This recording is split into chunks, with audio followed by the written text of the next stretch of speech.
Delanco Township Committee Meeting of June 24th, 2024, beginning at 7 p.m. at the Delanco Township Municipal Building, 770 Coopertown Road, Delanco, New Jersey.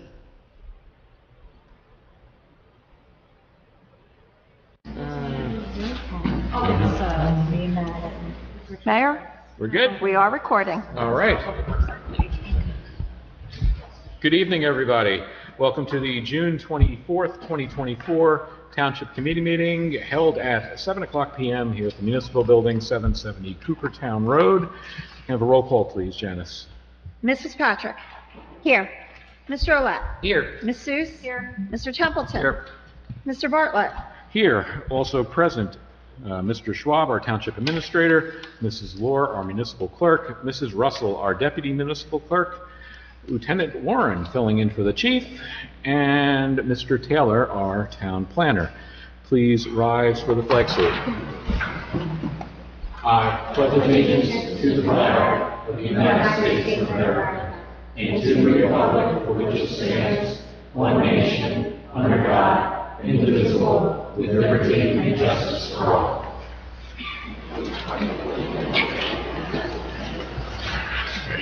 I'd like to ask for a moment of silence in remembrance of Aurelio Camigliaro, who we lost last Thursday.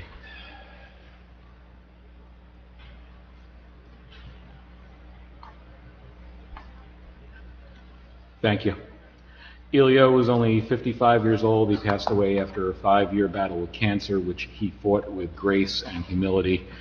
Elio arrived in America at the age of 19 from Carini, which is in Sicily, and dedicated over 30 years as the owner of Vinny's Pizza right here in Delanco. But he was so much more. He was a devoted family man, and his children were the light of his life, and we send our prayers to his wife Maria and his children Marcia and Davide. Personally, I'm going to miss walking in there and hearing him yell at me, "Hey, Bartoletto, que se dice?" Apparently that means, "How you doing?" Yeah. In the 20 years I've known him, whenever I saw him, he'd always say, "Hey, when are you going to be the mayor?" That was like decades before I even decided to run for office, so I'm certainly going to miss that. He was a guy who definitely should have been the mayor. He knew virtually everybody in this town, and virtually everybody knew and loved and will still love him. Services are going to be Wednesday morning at Good Shepherd Church in Beverly. If anybody wants to attend, it's going to be at 10 o'clock. With that, Janice, can we have the sunshine statement, please?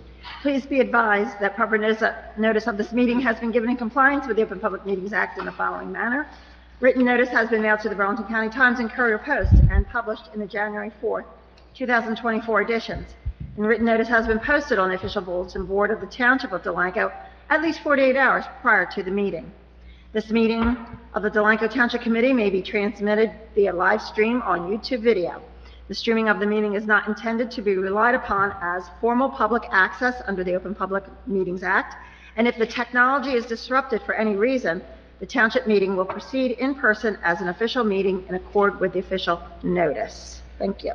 Thank you. Now that the gang is all back together again after some vacations, everybody's hopefully all rested, we'll start with the first item on the agenda, Ordinance 2024-15, ordinance authorizing the installation of various capital improvements in and for the Township of Delanco, County of Burlington, New Jersey, appropriating the sum of $225,000 therefore from the Capital Improvement Fund and $239,360 from the State of New Jersey Road Aid Grant. This is second reading by title only and public hearing. I will now open the hearing to the public for Ordinance 2024-15. If anyone has any questions or comments specifically to this ordinance, please approach the podium and give your name and address for the record. Seeing no one, will close this portion to the public, and I'll request, is there any comments or questions on the ordinance in committee? No. All good. All right, then I'll ask for a motion to adopt Ordinance 2024-15. So moved. Second. Wow, that was a three-way tie, I think. We'll give it to Kate for this one. Carolyn and Kate. And roll call, please, Janice. Mrs. Patrick? Yes. Mr. Olet? Yes. Ms. Seuss? Yes. Mr. Templeton? Yes. Mr. Bartlett? Yes. All right, Ordinance 2024-16.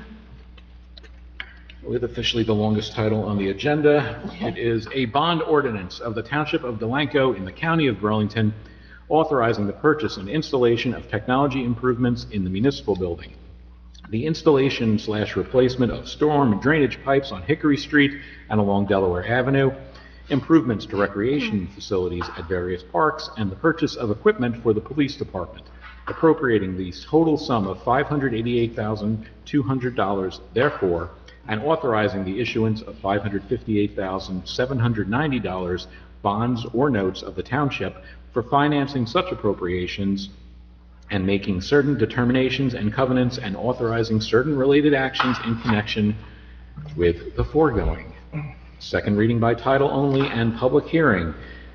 And I'll now open this ordinance public hearing to the public. Again, if you have any comments or questions on this one, approach and give your name and address for the record. Seeing none, we'll close this public hearing. And any comments or questions on the motion or on the ordinance? Then I will ask for a motion, please. So moved. Kate? Second. And Fern. Roll call, please. Mrs. Patrick? Yes. Mr. Olet? Yes. Ms. Seuss? Yes. Mr. Templeton? Mr. Bartlett? Yes. All right, ordinance 2024-17, an ordinance authorizing the grant of real property license with respect to 309 Burlington Avenue at Block 1401, Lot 6, second reading by title only and public hearing. I'll open this ordinance for public hearing to the public. If you have any comments or questions, approach the podium, name and address for the record. Seeing none, we'll close this one to the public. Any comments or questions on the ordinance? I'll ask for a motion. So moved. Second. Carolyn and Kate, roll call, please. Mrs. Patrick? Yes. Mr. Olet? Yes. Ms. Seuss? Yes. Mr. Templeton? Yes. Mr. Bartlett? Yes. All right, next item up for bid, discussion item, conceptual plan for the historic waterfront park design. And with us is our special guest star this evening from Taylor Design Group, Scott Taylor, our township planner. Sound like a game show. Thank you, right? Come on down. I think we should give him a round of applause. Yeah, there you go. Yeah, great. Scott, do you have a wireless mic up there?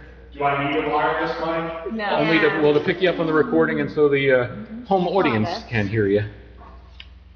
For us here, you certainly have a loud enough voice. I warned you. I should not be giving a mic. Thank you. So I'm going to try to not block everybody's view. And just for anybody watching at home, we'll post a photo of this on the website just so everyone could see. It's kind of positioned here so the in-person audience can see. So just by way of reference, and this is a concept plan overlain on an aerial photograph in black and white. So on the left side of the screen is Willow Street. We have Delaware Ave running through the middle. We have Union on the far right-hand side. To the top is the river, obviously, and then Zerberg Mansion is here on the bottom part of the sketch. Basically, as all of you know, and you've authorized the seawalls under construction. We're in that process. The next step in that is the creation of the park. So part of the seawall project includes some concrete sidewalks along the walkway. We've coordinated with ERI. Some of those areas are not being constructed currently because we knew there were going to be some improvements that were coming in after the fact, so we have been trying to coordinate through that process.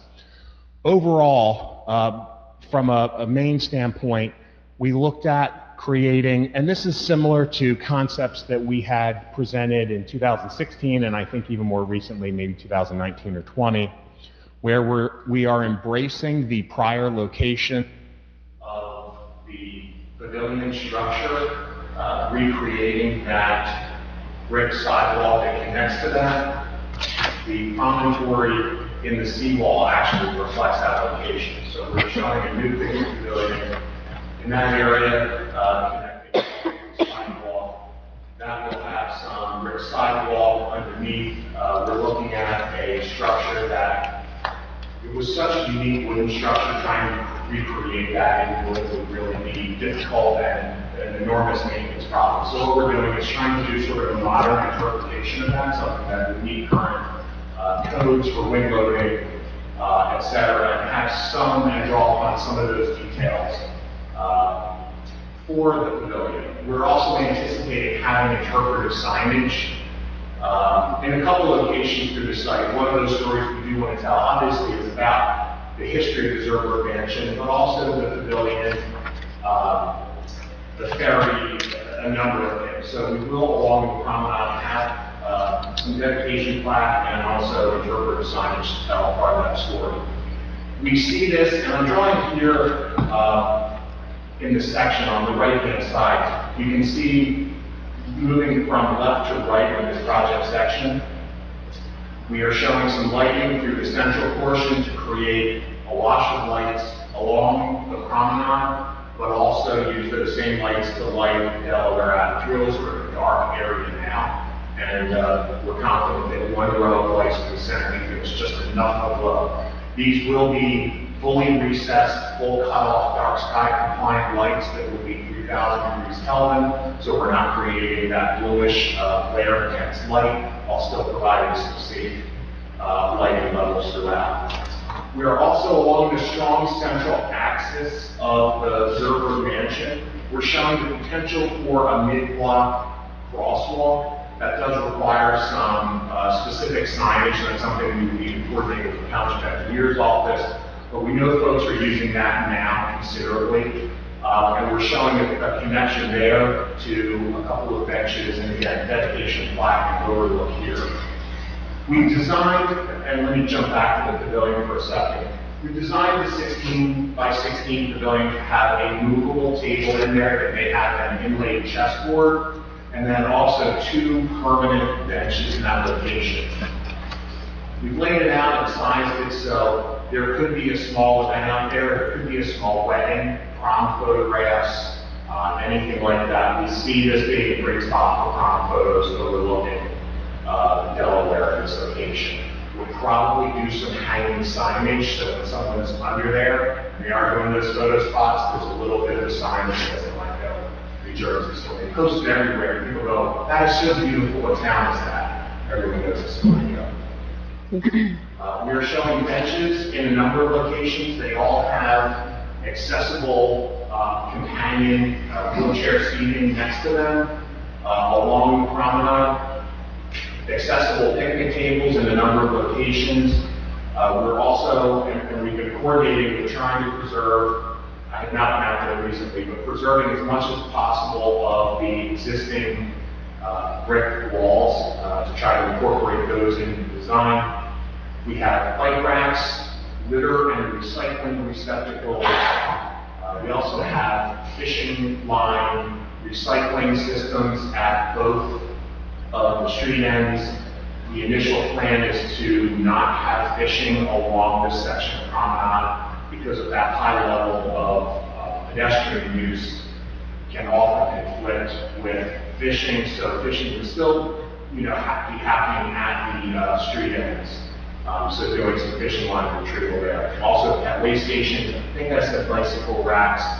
And chalk in the bottom right-hand corner, you can see we were looking to relocate the existing benches that sort of, and picnic table that had a bit of a modern feel to them, to something that we felt was more appropriate and to the historic nature of the site. So we were looking at black benches, litter receptacles, bike racks, and also fence rail that would go along the top of the wall for the promenade. Showing a few notes of some low maintenance ground cover, and also a couple of additional trees to be planted on the site. We know that we've had some tree removals in conjunction with the seawall construction. So to mitigate that, we're looking at showing 2 trees in here, and again, some low maintenance plantings. Interpretive signs, seawall, benches, headway stations. We're also relocating, right now, the Little Free Library. It's actually buried back in the wall a little bit. It's not handicap accessible. So we're suggesting to shift that up closer to the sidewalk here on Delaware Ave, so that it's handicap accessible as well. And again, bike racks at both ends. Did you write all of that? She's not even a stenographer. So that's the short version, and I can answer any questions that you may have. That's Just- great. Yeah, it's awesome. Yeah, it's really awesome. Just two quick things. Do you have a light in the actual pavilion that's going to be a motion sensor light? We do, thank you for that. We Yeah. do. Whenever we do things like this, we generally recess the light in there so the park is closed after hours. If someone goes in there, the light goes on, neighbors at the base, everyone know, hey, somebody's in there, it draws a little bit of attention to it. Usually that light turning on is enough to send folks elsewhere. Right. We'd also like to have some surveillance cameras on the light posts as well to protect the area.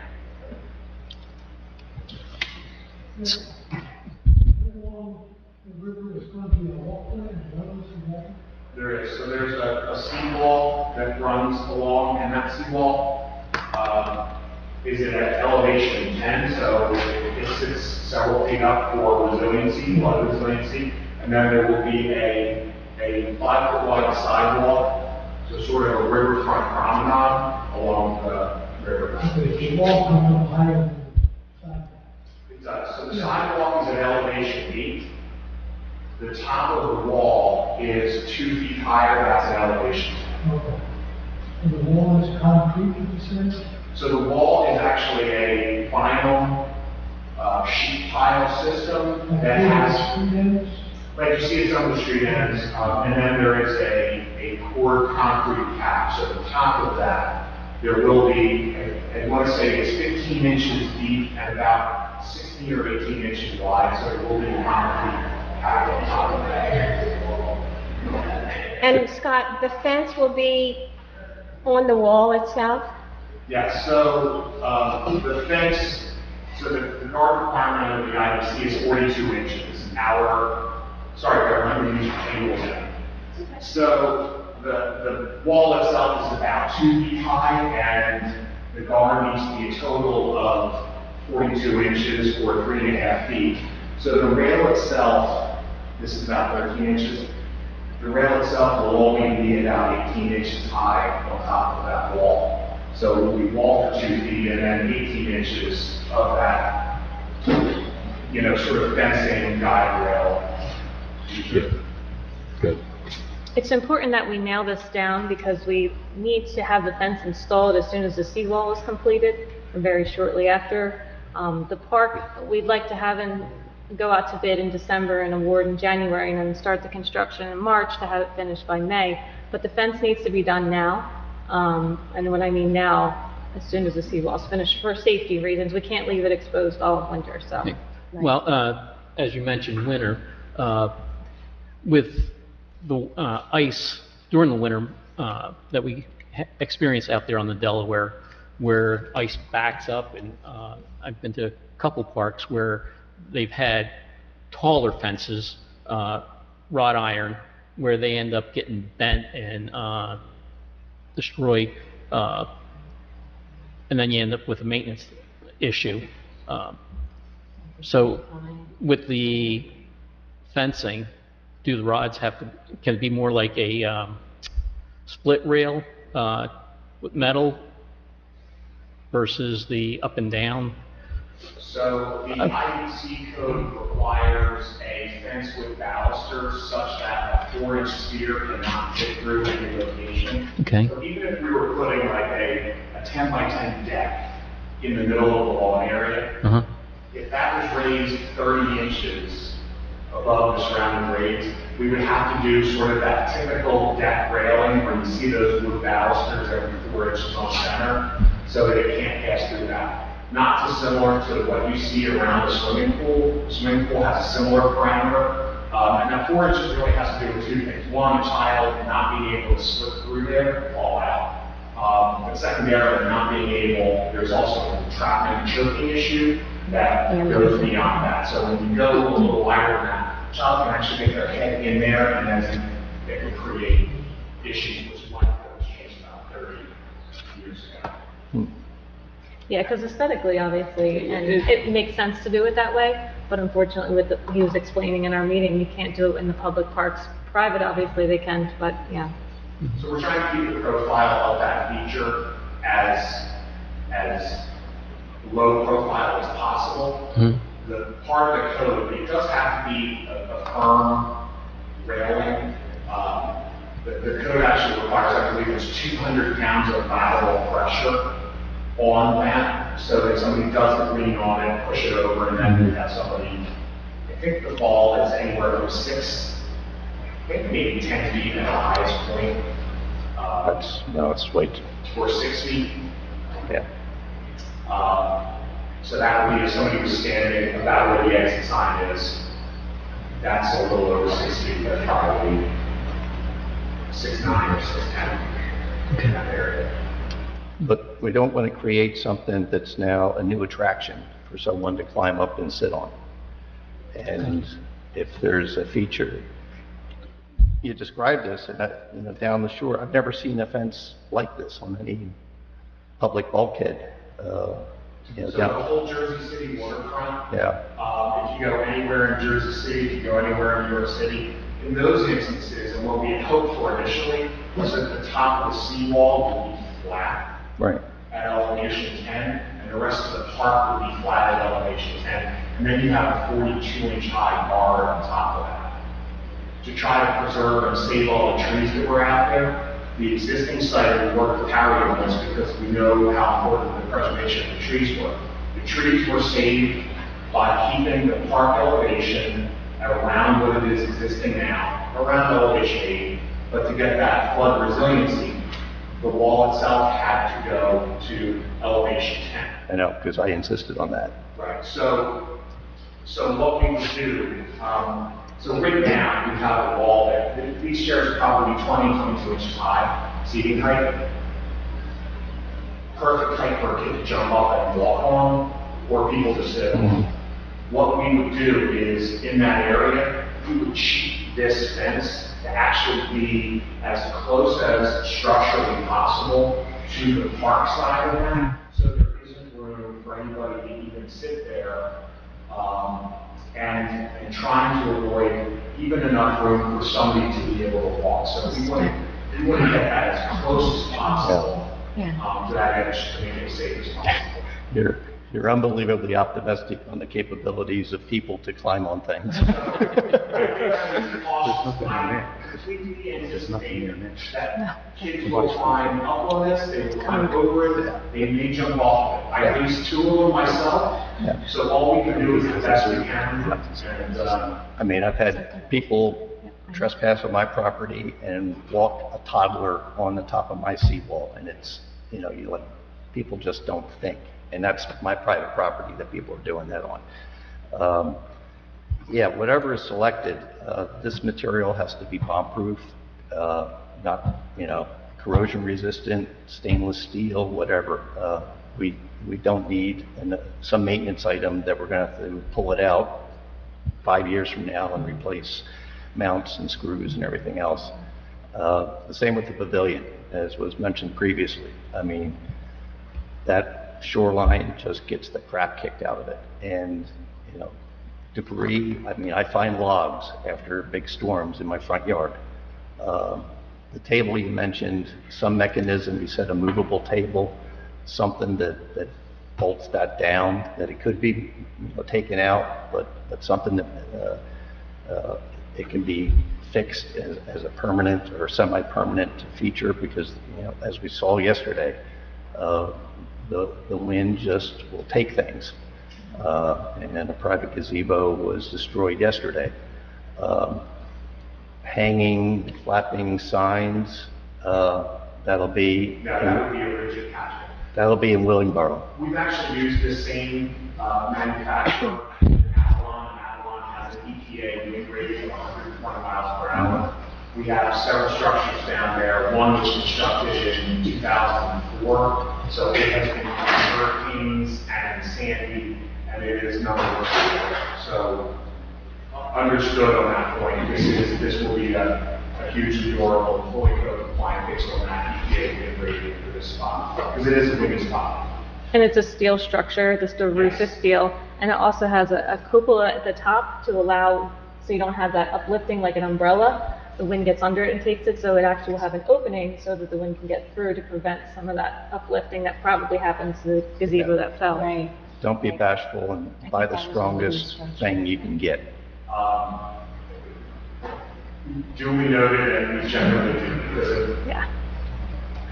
spending 10% more on a project on the materials can actually make stuff last twice as long, and that's just good math. So much of the cost of these goes into the labor, so using a little bit better material really doesn't have a huge impact on the overall, it has a huge on the maintenance, the safety, and the durability. Right.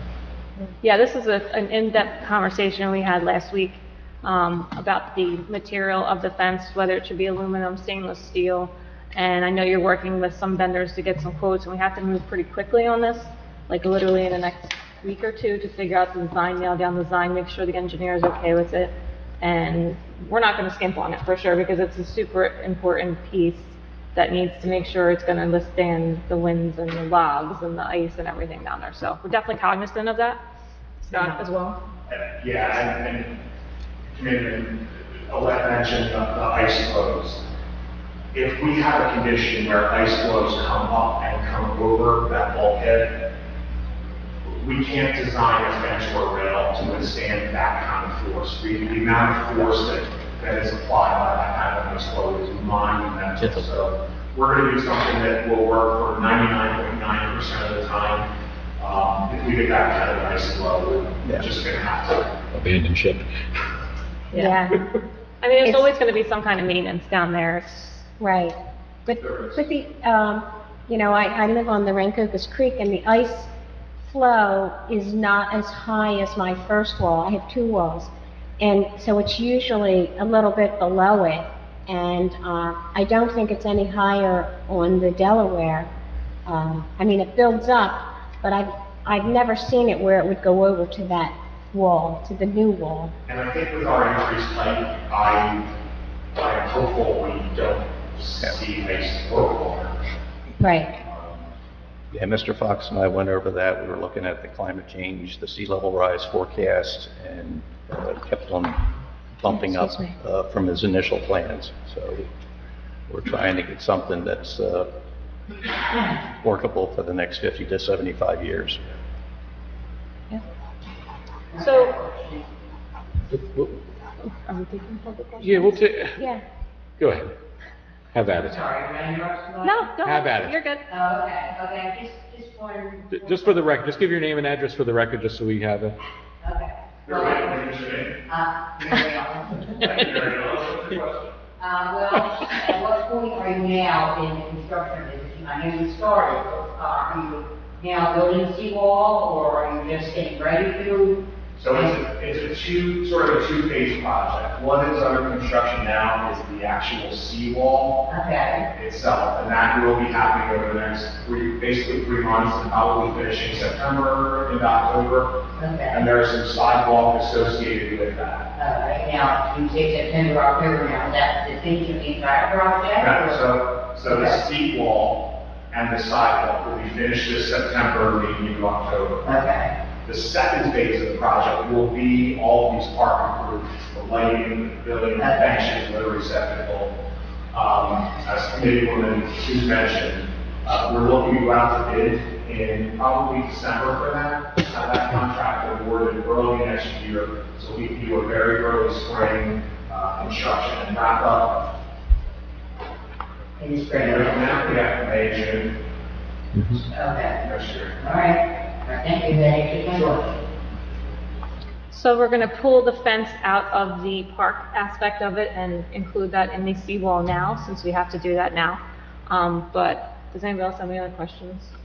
Well, if the fence gets delayed or whatever, I mean, you could always put a temporary construction fence barrier to keep people off that for the next, you know, until everything else follows on in the spring. So it's not, We've seen how well that's worked in the last week with these storms. Yeah. In the contract. Well, get something Yeah. that's a real fence. The fence should not be put off. It should be done as Harry's doing the construction, because it's gonna be right I'm into the just concrete. saying, if you get delayed, Yeah. you get hung up on materials or a contractor or any aspect of that. Right. I think if that's a concern, to close that section of the park, because it's still in, it's gonna be mud and dirt out there anyhow. And it is a custom rail that we have to have done, and you're talking 6 to 10 weeks probably too. So, yeah, and as you know, the bidding process. So I was actually emailing and sketching yesterday at the office to try to get this thing as quickly as possible. Because once you get quotes on a couple different styles and you make that final determination, Harry's going to have to put this out to bid. So we're going to have resolutions in your normal public bidding process.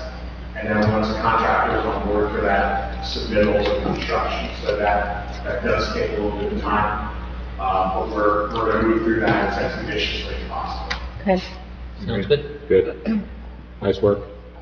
yeah, nice And we're work. excited. It's, well, we all been a long Yeah, time. it's been a long time. Seawall and all. Yeah. It's good to finally see it. Does anyone else on committee have any questions for Scott? It would be nice if we could get a copy of that at that size, to put it on a piece of big plywood and put it down there outside the construction zone, so people know what we're doing and what we're spending all this money on, and what the result's gonna be. So what I can do is, I can share this with Richard or someone. You can actually, FedEx and some of the sign makers, they make a, corrugated plastic, almost like you can see at the California. Oh, now you owe We're not making the railing out of that.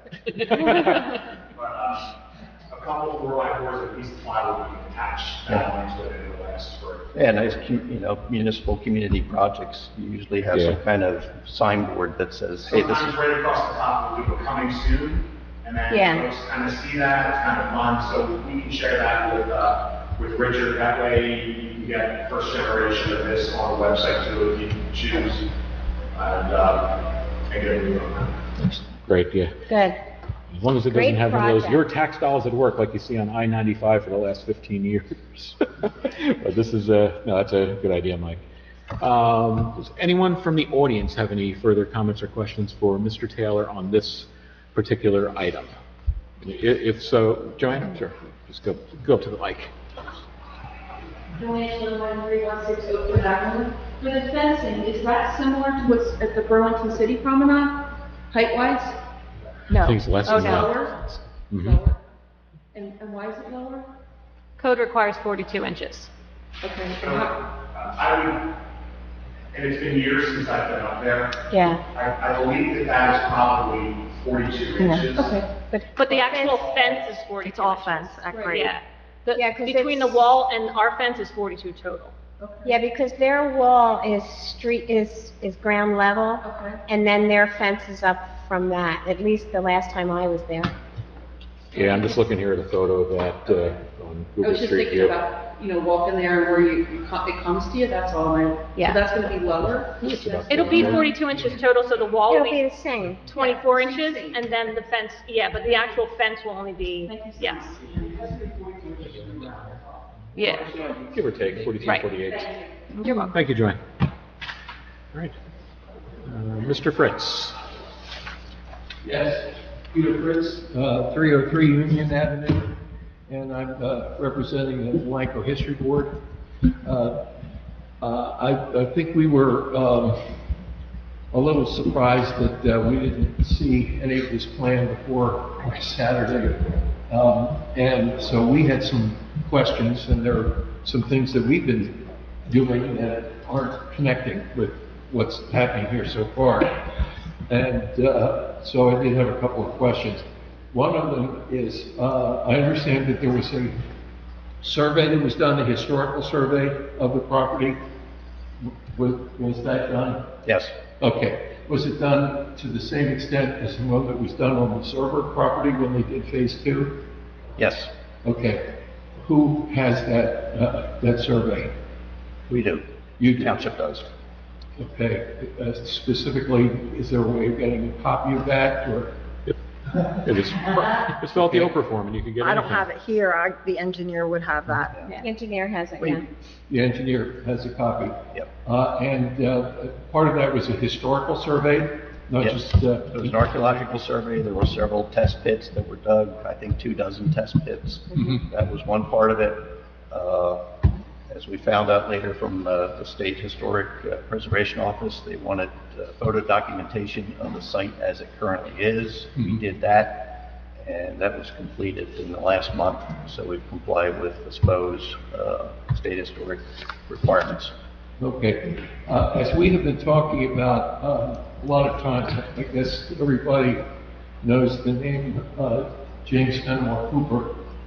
And we have been told that his parents, William and Elizabeth Cooper, had a home that was right here.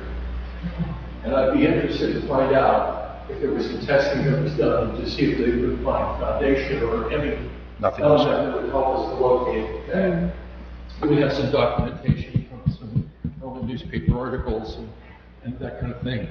And we'd be very interested in, whether it was there, and it should probably be mentioned along with other things. Yeah, it didn't turn up in that, it would be a real gap for Delanco.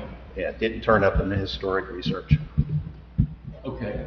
And as you folks know, we are operating under a grant for this year to do interpretive signage, and one of the interpretive signs that we have already designed was for this property. Now, ours is focused on the Parsons Wharf, which was the steamboat wharf. It wasn't a ferry boat. It was a steamboat service from Philadelphia to Trenton, and it used to stop at Parsons Wharf, which is on the end here. And so I think a lot of our focus at the time was for Parsons Wharf and the steamboat service and the steamboats that visited. So if there's going to be something recognizing Zerber Mansion and the other mansions that were here before the Zerber Mansion, and there were 4 here at one time, I guess somebody else is going to be responsible for that, or at least we would coordinate that. Maybe we have 2 signs. My hope would be, 2 things, if I can. Please. I don't know where you guys are in terms of the design. In terms of that sign and also sort of future interpretive signs, I would imagine that the town would want to get some of that research and sort of coordinate with you guys. That way I'm not doing the right work. Okay. But having the ability for the signs and the design layout for all of those to match, I think would be very nice. Yep. So whatever sort of bottom of the sign and the logos and all, it'd be nice if those colors tie into the rest of the colors of the amenities used on the site. We produced five signs last year as phase 1 of our grant sequence. And 4 of them were on Union Avenue in front of the old Presbyterian Church. On your way out of town, you want to stop and take a look at them. I think they were pretty well designed. There is one of them that is at the meeting. Camp meeting. Camp meeting. 7-Eleven. Thank you. And we tried very hard to tie all of those together. And going into phase 2, what we were trying to do is design our phase 2 to match our phase 1. So that's about it. It just would be a good idea, I think, if we were involved with this stuff, maybe a little later in the process, we would identify. Peter, we fully intended on working with the history board to do the history signs. This is just the plan. Okay. So once we get down to that, we'll definitely work with you, And of course. I don't see anything that's going to disrupt what you've already planned here, but just Right. make sure that we're. Absolutely. Yeah, and Peter, to that same extent of making sure on the same page, since this is a town park property and any other park properties you're planning on putting signs on, that should be communicated with recreation while you're in the planning phases Yeah. of what signs you're doing. All of the placement was approved before we submitted the grant last August. That's So, good. just so you know. Yeah, that was. And we can make an adaptation, certainly. We had planned to put our sign closer to where the old wharf was, adjacent to the sidewalk, right, sort of to put a Union Avenue. And I see that the placement for your sign is central, facing out across the river. It's to the right. There's one all the way to the right. Yeah, so we were showing one down in this location, we were showing another one sort of at this central. So there would be maybe two, you could certainly get that role, that would be good. And as far as the gazebo goes, we've been discussing this gazebo for years. The gazebo that was there was not a Zerber gazebo. It was designed to match a house that's now a third willow. And I have loads of pictures, and it had been redone many times. I think you actually shared some of those. I did? Yeah. Good. I gave them to you. So when you're talking about doing a more modern gazebo, I assume that what we're trying to match is not the old gazebo, which if he had lived, actually, the Zerber would have replaced in his own time. But it should definitely match design of Zerber bench. And what we're trying to do is strike that balance of trying to do a full custom structure in a 16 by 16 building can be monumentally expensive. So what we're trying to do is do sort of a structure that has some additional detailing at the bottom, that has a cupola, that has a little bit more vertical than just sort of this flat roof or structure. So we're trying to draw a little bit on that in as sort of financially responsible way as possible. Sure. And from a maintenance standpoint, but to your point, being able to tell that story with those photographs of several of the structures, including the old building that's there. Okay, so just want to let you know that we are supervisory board of the township, so we stand ready to help with any research that needs to be done. I'd be very interested to take a look at the history survey and see what they found. I got a copy of it, and you're actually mentioned in it. So you're published. I don't think we. But her history, he's saying. We didn't find anything. And as far as I know, we didn't find anything. From an email though, I had forwarded to everyone. Yeah. Thank you, Peter. Okay. Well, Thank you. Peter, one last thing on the historic signs, just to gel something to think about. We've got this long name for this park now, but a lot of stuff occurred on the river, and a lot of stuff is visible from this location on the river. Sure. You got the estates on the Pennsylvania side that have a long history, the Biddle estate at Andalusia and so forth. Actually upriver and visible from the park is Dunk's Ferry, and that's where Cadwallader's brigade crossed with General Washington to attack Trenton. But they didn't make it across due to the ice that Mr. Alette has arranged for, and so they went back to the tavern and didn't quite help out General George. So anyway, there are things like that that are out in front that people are always asking, well, what's that building, what's that house, and what's that? Sure. So just something to consider. As part of our heritage project, which is to examine the older buildings in town to determine what their actual historical value is. So we're working along this line. And you can get pink eye. Very good. Thanks, Peter. Any questions for me? Nope, Thank you, Peter. Thank you. Mike, with your interpretation of history, you might want to apply for a teaching job at Delanco. I think the kids would love that interpretation. I'm Cliff Clavin. First volunteer park ranger. Nope. Cliff Clavin, the purveyor of useless knowledge. So. Very good. All right. Any other questions for Mr. Taylor? So back to Carolyn's. Do we need to do a motion or anything? Yeah, we're going to do a motion, Matt's going to ask for it. Okay. Could you please? What a surprise. Thank you. Yeah, we're going to do a motion to approve. I'd like a motion to approve the plan as presented verbally and pictorially by Mr. Taylor this evening. So moved. Second. I heard a whisper by Fern first and a second. Go ahead. but we have. Rock, paper, scissors? Yes. Yeah. No, Kate's family grew up There you right go. down. Okay, Yeah. motion by Carolyn, She second was by next door Kate. neighbor. Do we need a roll call on that, or? Just all in favor. All in Yeah. favor? All in Aye. Aye. All right. And, what Richard said, we need a motion to Not a approve. motion, we need to request A request. professional services proposal, Okay, so we know the dollars that'll cost to make that reality, and then they will then approve that. Consider that your request, Scott, please. right, He's gonna keep working on the fence aspect though, Yeah. it's time sensitive.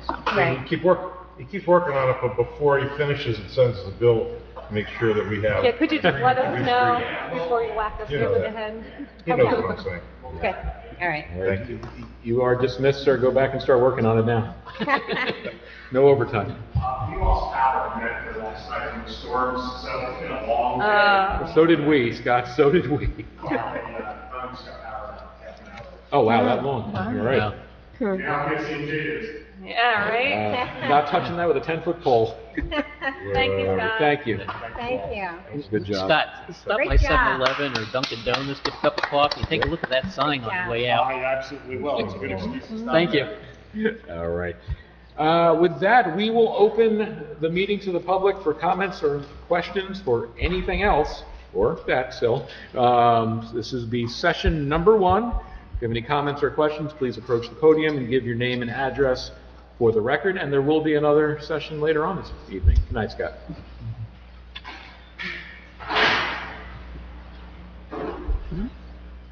Seeing none, we'll close this portion to the public, and there'll be one a little later on. And we'll start with comments and reports.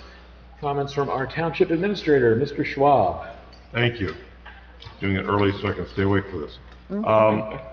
First thing to note, you all have that we were talking about our retirement of our chief finance officer.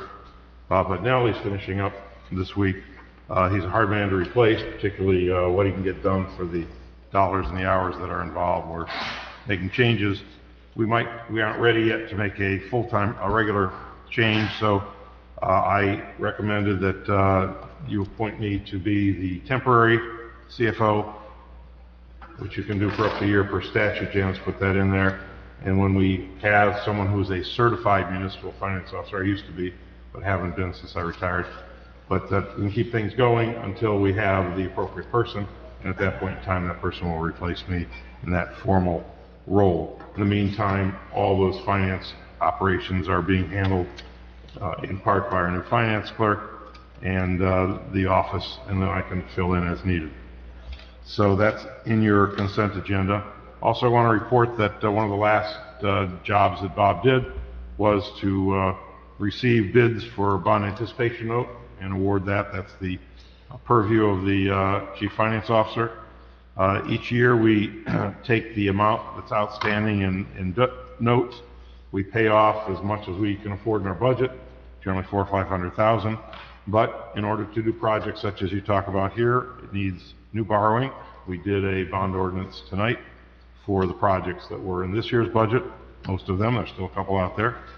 And so that we have to then add those, and then we consolidate those notes. We pay off the old ones, reduce it by the amount you budgeted, and then have to go out to bids for new one-year bond anticipation notes.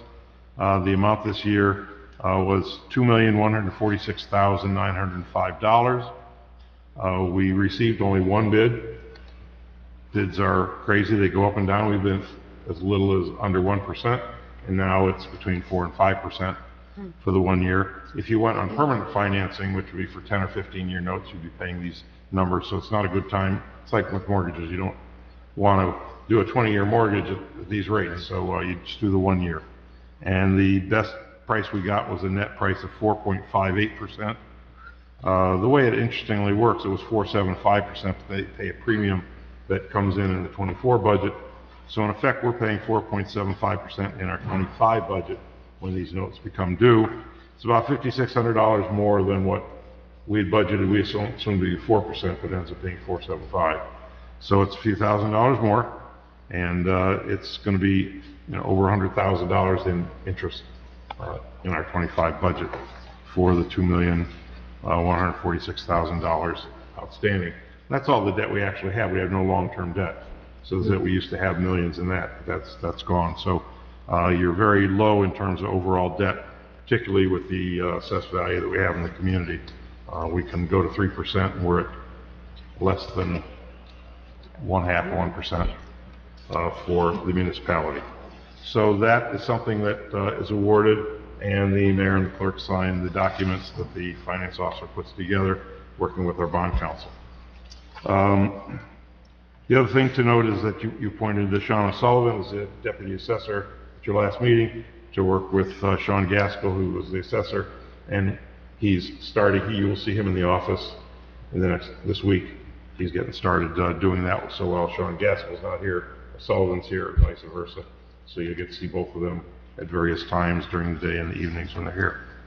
The other thing that I have is that the Public Works Subcommittee had first of what will be monthly follow-ups with the engineer on all these various projects.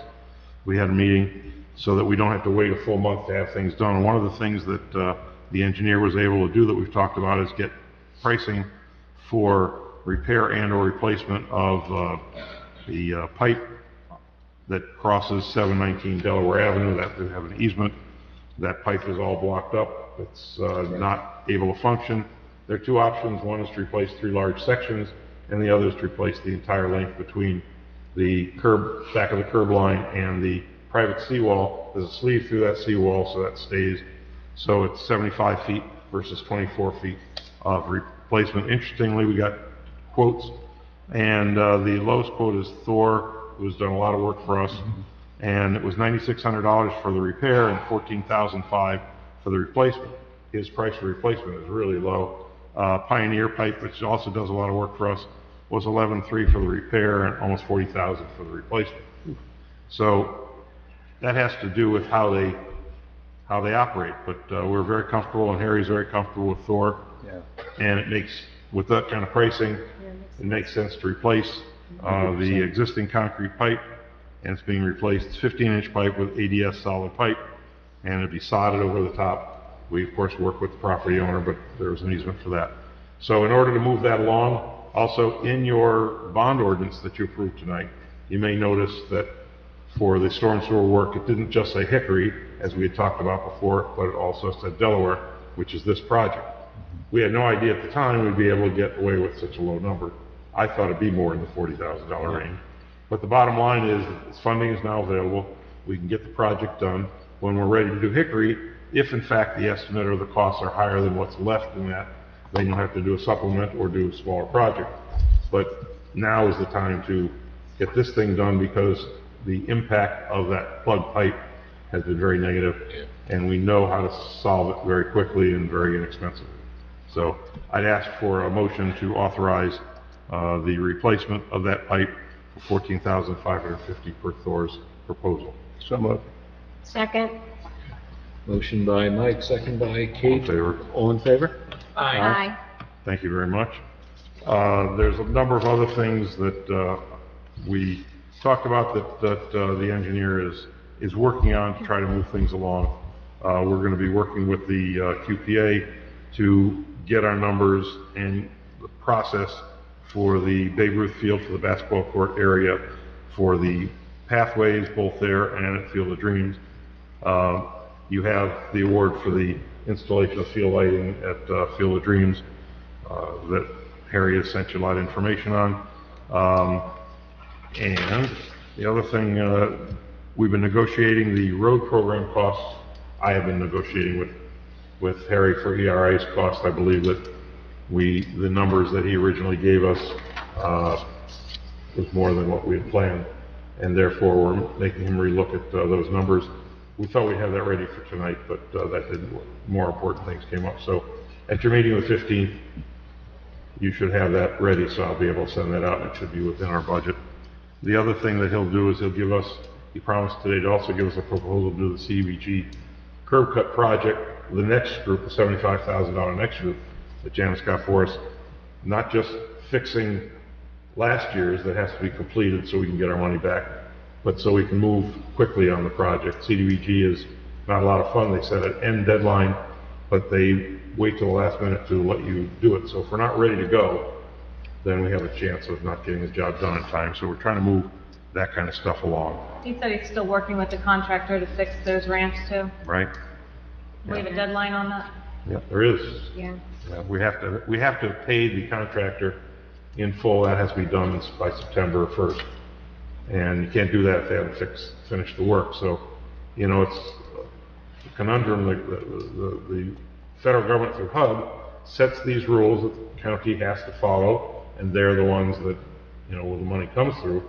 But if the contractor hasn't finished the work, we don't want to pay him. So we may have to try to get an extension if there's a problem. But the hope is that he's meeting with them this week, and they'll try to get those things done that need to get done. So that project can get done, we can get our money reimbursed. Can we escrow it or something? Would that? I don't know. You know, when you're dealing with HUD, Yeah. logic doesn't make a lot of sense. It doesn't work. So The we'll. ramps were Like terrible. any other level of government. I mean, it's just a question of if you got a contractor who's not getting the job done, you don't want to pay him, right? No. But if you don't pay him, the county, by such and such a date, the county says, when you do pay him, you won't get reimbursed, even though we promised to reimburse you. So we're between a you know and a hard place. So we have to figure that out. And he's also going to try to close out. We still have to close out the contract with the street end Yeah. seawall people The cat. and get that done right. So we can close that out, and we now have a contractor who can. We can then assign that work to our current contractor who's working at the waterfront park, and we'll pay it out of that. So we're going to try to close that out very shortly and use whatever funds are available for example, the boat ramp. Which I'm sure Carol will talk about it at another point. But, so we're working on a lot of things, trying to make our money go as far as it can and get things done because we have good pricing. Also, I should probably mention, speaking of good pricing, you'll be awarding the Field of Dreams lighting, and the pricing there was very good for that. That allows for change order to do some additional electrical work that we thought was going to have to be done separately and with other funds, so we can get ahead of that project. So Harry's analyzing that, he'll make a recommendation, and we'll be talking about that on the 15th.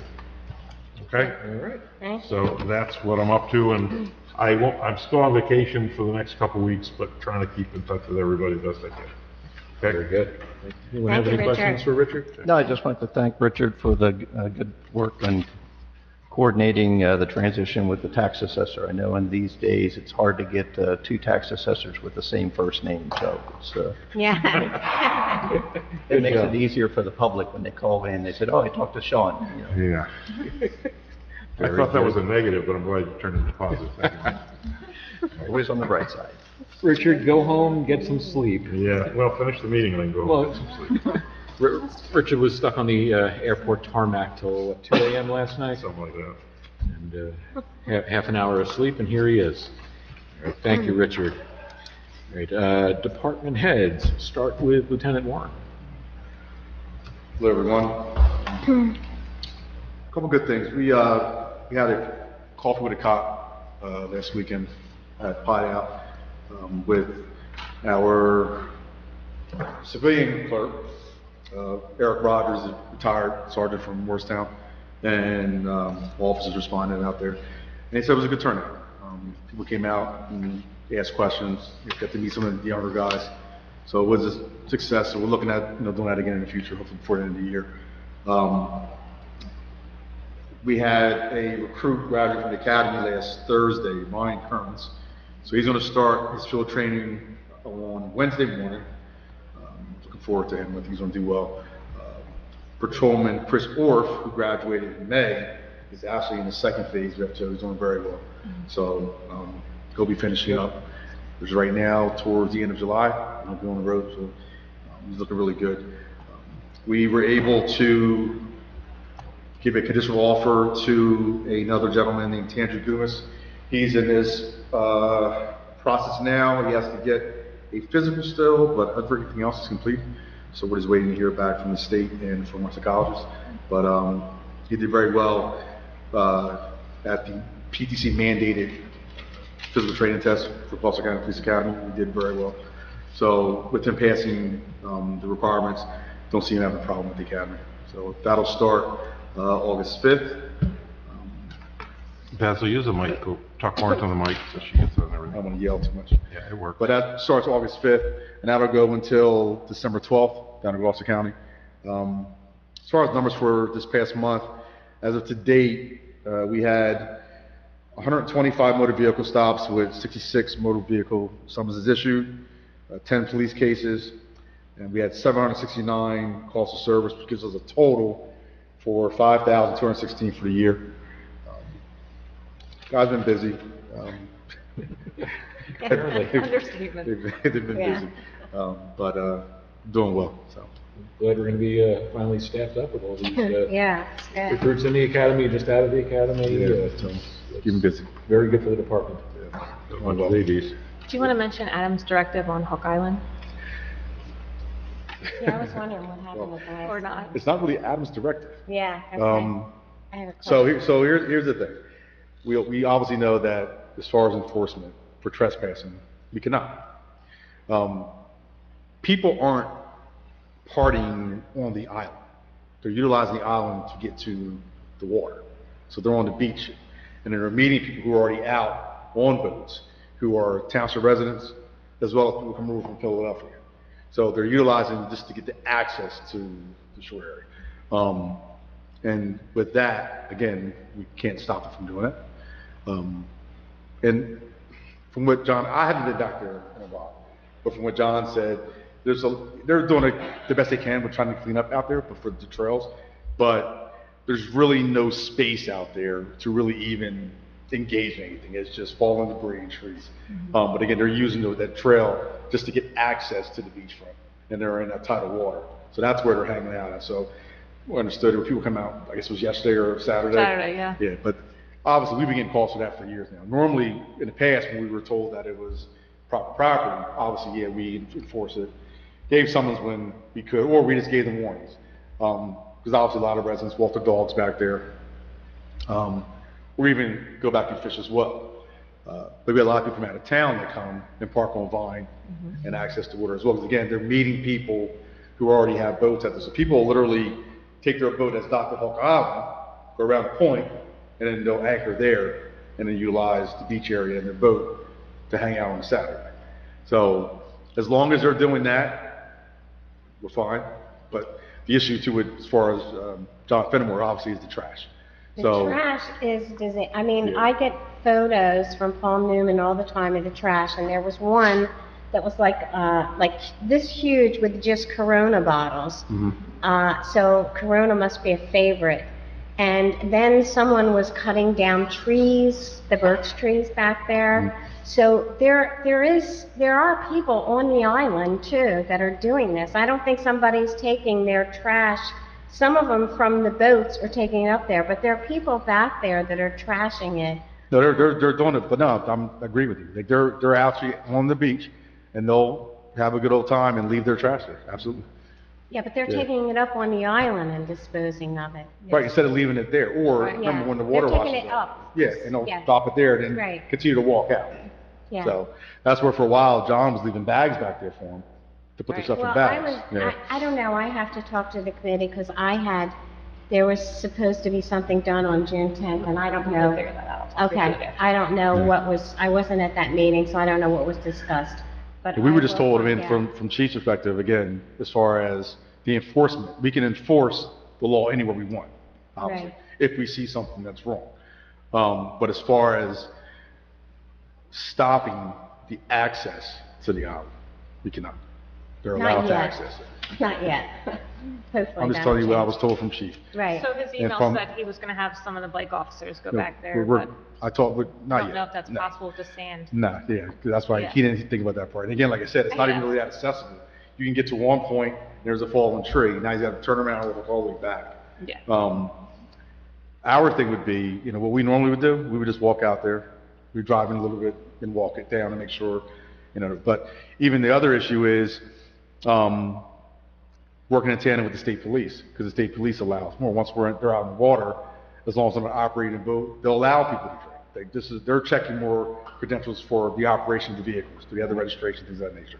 But again, as far as what we were told, I guess, from the attorney, we can enforce the law, yes. But as far as restricting access, no. Not yet. Yeah. Well, right now, committee woman, we cannot. If you're saying in 2 months we will. That's what I said, not yet. Yeah, but right now, as of today, everyone here, if you access Hawkeye, you can access Hawkeye. Right. Until something else happens. Right. You will let me know. Don't do illegal things. Right. I have a question for you too. As someone had mentioned to me that there were cars parking on the sidewalk on Pennsylvania and Burlington Avenue. And I said, well, why don't you report it? On the sidewalk. The cars are jetting out. They're actually on the sidewalk, so people have to walk around them in the street. And I said, well, contact the police. And they said, well, the police were there, right there, and saw it, and nothing was done. So would you check on that? Where was that at? Pennsylvania Avenue and Burlington. The corners, I guess. Pennsylvania Avenue doesn't run Burlington. They both run the same way. Pennsylvania Avenue and Burlington run parallel. Pennsylvania runs straight. It must be Perkins Lane and Burlington Avenue then. Oh, you're talking about Delanco Auto. Yeah, it must be Perkins Lane, and I must have misunderstood what they said. It must be Perkins Lane. So if they have a vehicle that's parked on the sidewalk, the residents have to walk around, and would you do something about that? Because that is illegal. Yeah, of course it would. Pardon? I said, of course. Yeah, because they said the police were right there and they weren't doing anything. Ed sent a memo today. All right. Oh, okay. I have no idea what you're talking about. I'm just reporting what was told to me, so I'm asking for some assistance. Well, but so you're being vague. So you're saying the auto shop there had a vehicle that they were doing work on, was on their apron to their property? I'm saying that the vehicle was blocking the sidewalk and the resident had to walk in the street in order to get across Burlington Avenue. And then the police were there? Yeah, the police were there doing something else, but didn't mention that to them. But I would ask that the police take a look at it and keep an eye on it, Okay. because it's dangerous. Okay. Anything else? Good? Thank you. Good to go? Thank you, Lieutenant. Thank you. Thank you. All right, and let's see, Mr. Fenimore is out this evening. Mrs. Lohr. Yes, everyone was given a copy of a quote that we received for the installation of acoustical panels for this room. We now have a QPA, so we can, and with a QPA, the state bid threshold is $44,000, so we can use quotes for this. This particular company is providing approximately 1,800 square feet of acoustical panels from the ceiling, the various walls, for a total of, it actually would be $38,618, because the standard color included in the $37,000 is a black panel or a white panel. And I figure you would probably want something in the tans, creams, light browns, but it is Township Committee's decision as far as color. They don't have swatches because the rep said that they can do any color that we want. And if you want to give them, say, we want, bare paint color, sage green tropical forest or whatever, number 101, they can do that. So that's why they don't have swatches, because it's whatever color you want. So if you want to go with a white acoustical panel or a black acoustical panel, it's $37,618, but I figured you'd probably want something more conducive to the cream color or a, in the brown tan area.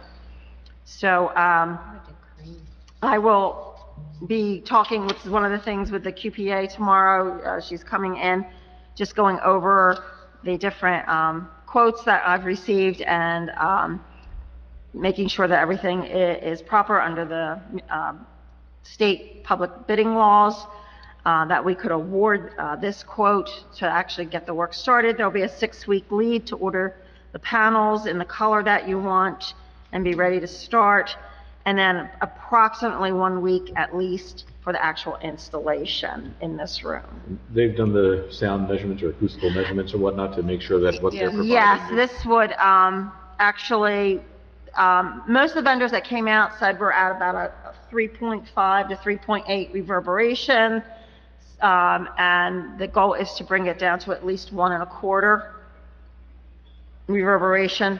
I'm not sure what I'm the now a science behind that professional means, sound but engineer, by the way. So, you know, and they've all said that. Now, I've had all different, you know, from everywhere as low as, you know, 400 square feet of panels, that's all you need, to one vendor said, walked in and said, doesn't matter how many acoustical panels you have put in here, you've got to lower those speakers.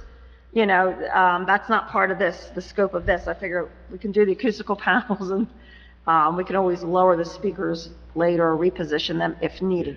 There was only one vendor that said that. But some we're only putting them, you know, On the walls. on the walls where, you know, saying that because the sound has to be controlled where people sit no, you need panels coming down from the ceiling and, you know, the cloud panels and this and that. So this particular quote, I think it's within the new bid threshold, and it gives us approximately 1,800 square feet of acoustical panels. And so I would ask the Township Committee if you're not, you know, to either just authorize the work, condition upon approval of the QPA review. If you need more time to think about the color that you would like, you know, it's up to you. But our next meeting is July 15th. You know, you can either approve it tonight with the condition of the QPA review and approval, or we can hold it off until the July 15th meeting. But I think that we are ready to move now that we have a Yeah. QPA on board. since our walls are cream and our dais is brown, that we do something on a lighter brown color, that's something that's not going to be too loud, that kind of blends in with the walls, but not too light to where it's going to show dust and dirt. I have no comment on the color whatsoever, as I have. So you agree with me? No, yeah, what she said. Okay. I I think it have, should be closer to cream. Well, it's one A little color. bit darker. I think it should be a little $1,000 bit is darker one than the color. color of our Yep. walls, but not brown. I Like a would sand color like almost? try to blend it in as much as they could. And I would make a motion that we approve this, Janice, Please. upon the QPA approving it. I will make the motion. I'll second. Yeah, because the other quote requests, they were either non-responsive or did not meet the specification. Yeah, I know you've been working on this for like a year now. Yeah, it's been a long time. More than that. I think it was before. Yeah, it was revised. So, you know, again, color-wise, just like a tan, creamy color, Yeah, try to match the wall, but a little bit darker. a little bit But you got darker. ceiling panels on this, and you don't want a chocolate bar on the ceiling. No, If you want no, you want have a white- something a white very panel up similar. there. Yeah, you want a color very similar to what we have. Yep. As close as Okay, well, I can see if the white, I can see if they can just do the white up for the ceiling, so that it's, you know, no white. You don't want white on the ceiling, you can't clean it. Yeah, you want like the color, you want to kind of match it. ceiling wants to be hanging. Yeah. Can't leave it. Yeah, they're gonna match it the best you can, Janice, and if Oh, I said that, no, that color is Township Committee's decision. there's a motion, The Phillies jerseys, their Sunday cream colored jerseys, Yeah. something like that. something like All right, that, yeah, well, we the have a- cream color, we have a yeah. motion on the floor, motion was Manila. by Kate, and second Second was by Carolyn. by Carolyn. Any questions on the motion? Yes. All right, we roll call or all in favor? All in favor? All in favor? Aye. Aye. Have at it. All right, ayes have it. What else you got, Jan? Unless Bev has anything as far as upcoming events or anything, we're kind of getting into summer mode where, you know, we're not, you know, really having a lot of events, except the wonderful summer concerts that Rec has at the marina. I don't think we have anything really, you know, we do have a new Facebook page. We will mention that, where we not only, we posting information via, our website, delancotownship.com, and email blast if you've signed up for the email, but we also have an official Facebook page for Delanco Township news and events. It is it's not monitored, it's not a chat Facebook page, it's just for informational purposes. So thank you, Ms. Seuss, for getting that going and starting and doing all the legwork to get that going and up and running. If you search for it, it's Delanco Township, New Jersey, spelled out. Yeah. It's not the residents of Delanco page. I know there are several private pages. This is new governmental page that is for informational purposes. So that's another way of getting information out to residents. So. Thank you, Jen. So, that's it. Thank you. All right. Thank you very much. And we will go to Township Committee reports. I'll start on my far left with Ms. Fitzpatrick. No, thank you. Before I give my report, I do have a question that I'd like to ask, and that's regarding the shade tree grant. I believe the first year the contractor was supposed to be watering the trees, and now we're in that second year, and I know Bill Matalevitz has been out there watering them himself, and I don't think his health should allow him to do, or allows him to do that, but he is, and I wonder what we can do, what the Township Committee can do through Public Works or the Fire Department or something to help watering some of these plants, because these trees are gonna die this summer, and then I don't know how DEP is gonna handle if we're responsible for watering this second year. I'm not sure I understand that, but somehow we need to do something about it. I know that they were sending in water, I actually emailed them last week and told them there was another 14 trees that died out there. And the contractor said he was sending a water truck out there today. And I actually talked to Scott about this, and he said it's actually more cost effective for the contractor to let the trees die and just plant new ones than to keep sending watering trucks up here. Oh. So Bill had volunteered to water them this weekend, which was awful. It was so hot out there to see him out there with a bucket and just watering. So the fire department is not willing to water. We asked them on Saturday or Friday. They just don't have the time or the resources to do that. Did you want to add something, Phil? I recommended to Bill that he reach out to the township to see if Public Works would reach out to the county and have the county bring out their hose. Remember when we first did the addition of the event lawn? The county brought out one of their wheel hoses that would go around the property and spray the water. We had the 2-inch hose hookup at the softball field to allow for that to work, the whole system. Not only would it benefit the trees, but also probably bring back the event. The event lawn. Yeah, and another suggestion was that those bags be put on all the trees, the water bags. They weren't put on all the trees, and I don't know who would do that, but I mean, if it's cheaper, if the contractor wants to let them all die, I just don't think Bill Matalevitz should be out there watering these trees. I'm sorry. That's not his job, and I think we need to take some responsibility here, somehow. Either if we're going to let them die and the contractor's going to replace them next year, fine, as long as we're within what we can do under that grant, because if DEP does not approve that grant, the township is out that money. And that's $220,000 that I don't want to see come out of our pocket. 200? I thought it was 120. No, the whole grant was 220. I don't want to see a dollar come out of our pocket. Yeah, It's 100 grand or 200 grand. Yeah, I thought it was 220. You know, obviously we can't stop Bill from doing that if he wants to do it, but you know, the Shade Tree Commission. A shade tree hasn't even gotten involved with him, and I don't know Right, why he hasn't reached out to them, but Well, Shade Tree submitted this grant, and they should be responsible for making sure. Bill Matalevitz submitted this grant. Wasn't it on behalf of Shade Tree? No, he did It it. wasn't on behalf of the township, I know that. No, he did it, and I don't think Shade Tree was actually involved initially at all.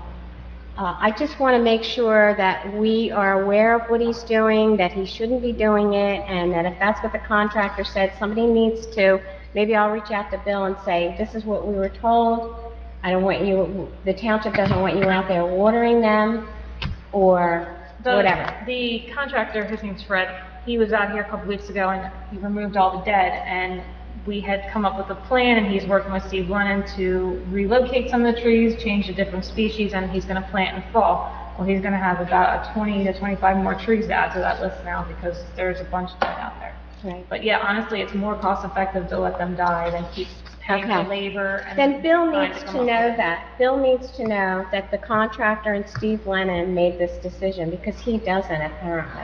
Because someone, He was on the email with the rest of them, so he took it upon himself, and nobody said don't do it. But you Yeah. know, if somebody wants to reach out and say, I will. yeah. I'll reach out to him. Okay, all right, just wanted to get that. All right, so let's see. DISA Del Riv, let's see, baseball, t-ball, and softball are winding down. Playoffs will begin shortly. I don't know if they've done that since this last meeting I attended. This was in May. Yeah, their season's done. They reported that our fields were in good shape. Fall soccer sign-ups are ongoing. Fall travel, softball tryouts, and sign-ups opened on June 1st. Riverside Township is contributing $5,000 to Del Riv as well as one half of our insurance costs, which will be paid directly to the township. Basketball was discussed, and letters requesting the gym will be sent out. A letter will also be submitted to Delanco Township Board of Ed and Dr. Fitz regarding the Walnut Street Gym as it has been used for practices for the program. They're always in need of someone to work the concessions. Please check out the website and sign up if you're available. And if you want to know what is happening, be sure to check out their weekly newsletter. They really do keep us up to date on what's going on. Their next meeting is tomorrow night at 7:30 here. The Memorial Day Parade, the parade was a bit hot for some marchers and caused several delays. The route may be changed next year. I don't know if that was decided at REC since I did miss that meeting. The service at Gateway Park is always solemn but enjoyed by all who attend, and it's nice to have the Scouts participate, and a thank you to all the organizations in town who show their respect by placing wreaths and or flowers at the monuments. Seniors, I did visit with the seniors at Living Springs and provided them with some upcoming events for them and that were offered through the Sheriff's Office and also RCBC. I also provided them with voting applications as well as vote by mail. We had a pizza party, and it's always nice visiting with them. The Delanco seniors had their spring luncheon at Fratelli's on June 11th with 40 members enjoying a wonderful luncheon. They will not be meeting again until September 10th, and they will be moving their meeting place to the firehouse beginning in the fall. I was unable to attend Fratelli's since I was on a cruise to Alaska with my daughter. Great time. History Board, I worked with Peter Fritz on Sunday, June 2nd, in setting up the Waterman's display out in the lobby. As you will note, many of the items on display are my possessions. They were my grandfather's, Tommy Fitzpatrick, who's an avid hunter and a decoy carver. He lived in a houseboat on the Delaware River that he built that was dry docked on Stockton's property. I have several books of interest that he's in and that I had hoped to be here on the 15th, but when I returned from my trip, I was sick, so I didn't make it. But it is my hope that some of you take a look at the display because I'm very proud of the work that my grandfather did. He hand-carved everything from the wood that drifted along the water, and he made his own tools, and he's very well known, and some of his decoys are quite expensive today. The FOD maintenance meeting, several members of REC met with the professionals and contractors to make sure the new pump station was working properly. It appears our new contractor, Jim McHugh, is following up on the issues and concerns, and it's our hope that all the problems are worked out so our fields are usable and looking good for soccer. Sewage Authority, they met on June the 11th, unable to attend, but the chairman did send me an update. Trunk line project, the pipelining has been completed, and ERI is working with the contractor to complete the final paperwork. This should be done by Sewer's next meeting, which will be July. 989 Coopertown Road, it appears they're showing some activity, and the chairman requested ERI to make some arrangements to check out the drain situation. Building drains should not empty into our sanitary sewer system, so I'm sure they're going to be looking into that. The work at the pump station is progressing. The emergency backup pump and the submersible pumps have been delivered. We're waiting for the contractor to provide an updated work schedule. Stylix has no update, and the operator's report is on file. And the Waterfront Historic Park, which you've just seen this wonderful presentation tonight, several members of REC, Carolyn Al, Stephen Moore, Matt has been working on it, myself when available, and Scott. We did meet via Zoom to go over the latest details so this presentation could be completed. And that's all I have to say. Thank you. Thank you, Kate. Welcome back. Thank you. All right, go to my far right, Mr. Templeton. Good evening. I'll try to make this quick so Mr. Schwab can get out of here and get some sleep tonight. Let's see. Just to touch on what Ms. Fitzpatrick had mentioned, the Memorial Day Parade. Maybe we should consider having that on a different day, that we're not backed into a Sunday afternoon with hot days and so forth. So if we had a parade on a weekend like we just experienced, that's not going to be a good thing for the public or the marchers. So maybe we need to consider having it on the... Could you speak up, Mike? I can't hear you. Just suggesting a relook at what day to have the Memorial Day Parade instead of the Sunday afternoon, since our summer days seem to be getting hotter and so forth, that maybe look at Saturday morning or the Monday morning for the holiday. I can't do it Monday because it's Riverside's parade. Well, it's something, you know. Sunday morning even. Sunday morning maybe, yeah. Sunday Well, morning. Yeah, we just could do something to Sunday get morning. away from the afternoon We heat. could do Just a Sunday suggestion. morning. Let's see. Attended a webinar, a couple back on May 30th, organized by Congressman Kim's office with the Corps of Engineers. It's basically an introduction to the different funding programs that the Corps has. You're talking about a bureaucracy that would drive you nuts. The Corps of Engineers can provide that. But one of the things I suggested or asked about at the end of it was this meeting was actually generated out of Delran due to the flooding that they had back in January, and the Corps has authorized some funding to study it over the next couple of years, the difficulties that one neighborhood along the Rancocas has. And one of the things after the various people from the Philadelphia district office talked about, I said, well, what about some kind of funding study for the various water authorities, sewage treatment plants in our communities, Beverly, that we partner with, Willingboro, the Delran Sentiments, and Riverton, and so forth. We're all subject. They're all, waterfront facilities. They're all subject to the same hazards and risks, climate change, and so forth. And what I mentioned was, if Hurricane Sandy had tracked 60 or 80 miles farther south, the flooding that occurred in North Jersey and New York City would have occurred in Philadelphia and the Delaware Bay and up the river.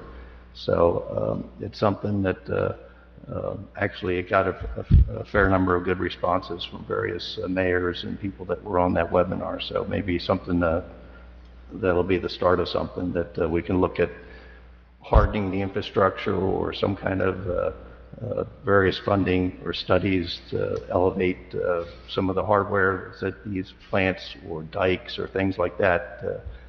If we've got 6 sewage treatment plants and 100,000 people that can't flush the toilet for a week, that's a problem. So, but obviously a long-range effort. Let's see. Board of Ed Library Committee, I've been working with Mr. Bartlett. We've had 2 very productive meetings with a school board subcommittee on establishing or renewing the agreements with the use of the library or the joint share, use the antiquated term, that the partnership with the school district and the township established back in 1987. So we're moving forward with that. As a general framework, we're looking at two agreements, one that establishes the long-term residency of the public and school library at Pearson School, and a shorter-term agreement that would accommodate the financial and equitable and fair accounting of costs and expenses both to the school and to the township to maintain this important resource for the community. So, if you'd like to add something during your comments as well. The lead graduation, Law Enforcement Against Drugs, that Sergeant Deering had back last week on the 14th. Great presentation by the kids in the 5th grade. Some great essays that they wrote and a credit to Sergeant Deering. He's been doing that for several years and really does a good job, has a great rapport with the kids. But it's a mental gymnastics here. We're talking to kids about the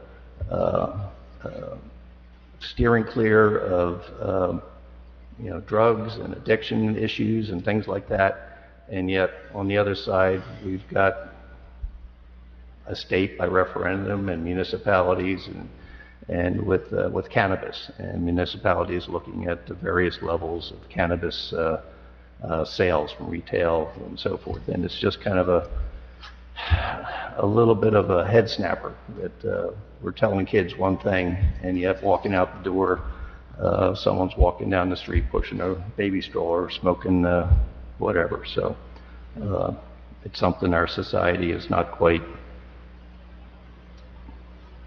just seems in conflict with each other. So let's see, got that. The monthly court session.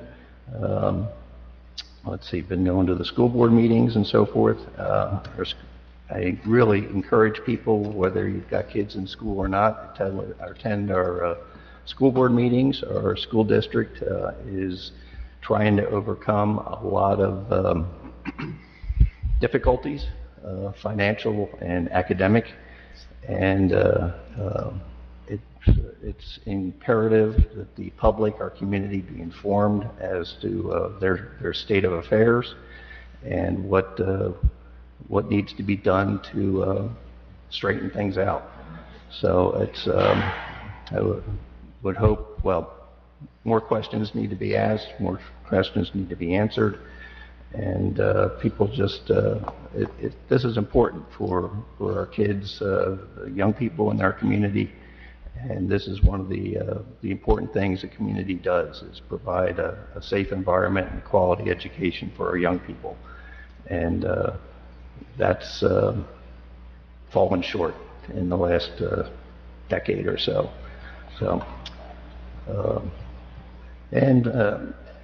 Yesterday we had a pretty violent storm that blew through town, 6 o'clock, 6:30 yesterday. Credit to Public Works, to the police department, fire department getting out there and making things safe. I will say this, and Mayor Bartlett can certainly add in, after a storm, it's not Pirates of the Caribbean. This is not the time to take a tour around town and see what trees got blown down or what got damaged. It was just a parade of cars everywhere. I looked, and I was out helping neighbors clearing trees and so forth from the roadways and getting them off, rooftops. But people just gawking and driving around and getting in the way of emergency response or utilities or things like that. Get out, check your house, help your neighbors, but don't get in your car and start driving around and clogging up the streets. And there's wires down, there are branches that are still falling, and you don't need to add to something else that our emergency services need to respond to. So I ask, I keep going back to the Dietz and Watson fire, and was out there, and people pulled up, and it was like Disneyland. And someone pulled up and right in front of a fire hydrant and blocked it, and got out and stood there and watched the fire while the fire truck drove by looking for a hydrant. So just common sense, please, and makes it safe for emergency response. Thank you. Thank you, Mike. Vern, your turn. Let's see. Get the highlights here. The History Board meeting this coming July on the 3rd Saturday will not be here at Town Hall to have their open house. The members will be out at the Farm Fair out in Columbus for that week, and we'll have the Sneak Box boat that was built by the steel company here in Delanco. They'll have that on display at the in the history tent out there at the Farm Fair. It'll be the central focal point, so we have that honor to have that boat on display in the at the Farm Fair. Let's see. Mayor Bartlett and I have been working on the sign ordinance, which we'll have discussions about this evening. Our JIF insurance will be coming up for renewal, and I believe at July's Township Committee Meeting, there'll be a presentation by our JIF representatives about us continuing with the JIF insurance. It's a great organization that we're a part of, saves our community probably tens of thousands of dollars in tax dollars. So look forward to their presentation, and hopefully, unless there's a better mousetrap out there, that we continue to be associated with the JIF insurance. And let's see, and the rest is it's all minor stuff. So on that note, I'll pass the time. All right. Thank you, Fern. Jesus. Thank you for remembering me.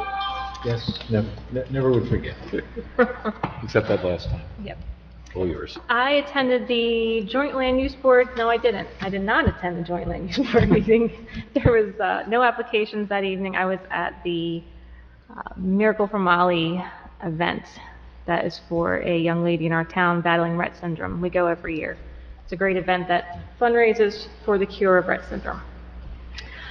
I was part of the Public Works Subcommittee meeting on June 6th with Mr. Bartlett, Mr. Schwab, and Mr. Fenimore. We meet every 6-7 weeks to just kind of touch base, see what's going on in town, discuss our concerns. John kind of tells us what his plans are, and I think it's a great thing that we do to keep in touch with our Public Works. On June 12th, that was our CFO's retirement luncheon. I was filling in for the mayor and was able to read the proclamation to Bob and thank him for his many years of service.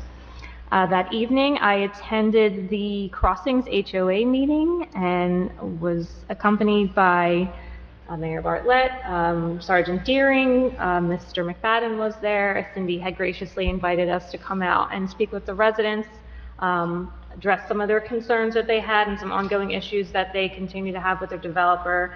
We had a couple takeaways, some questions, and I think we were able to get some answers for some of them, and things seem to be progressing, fingers crossed.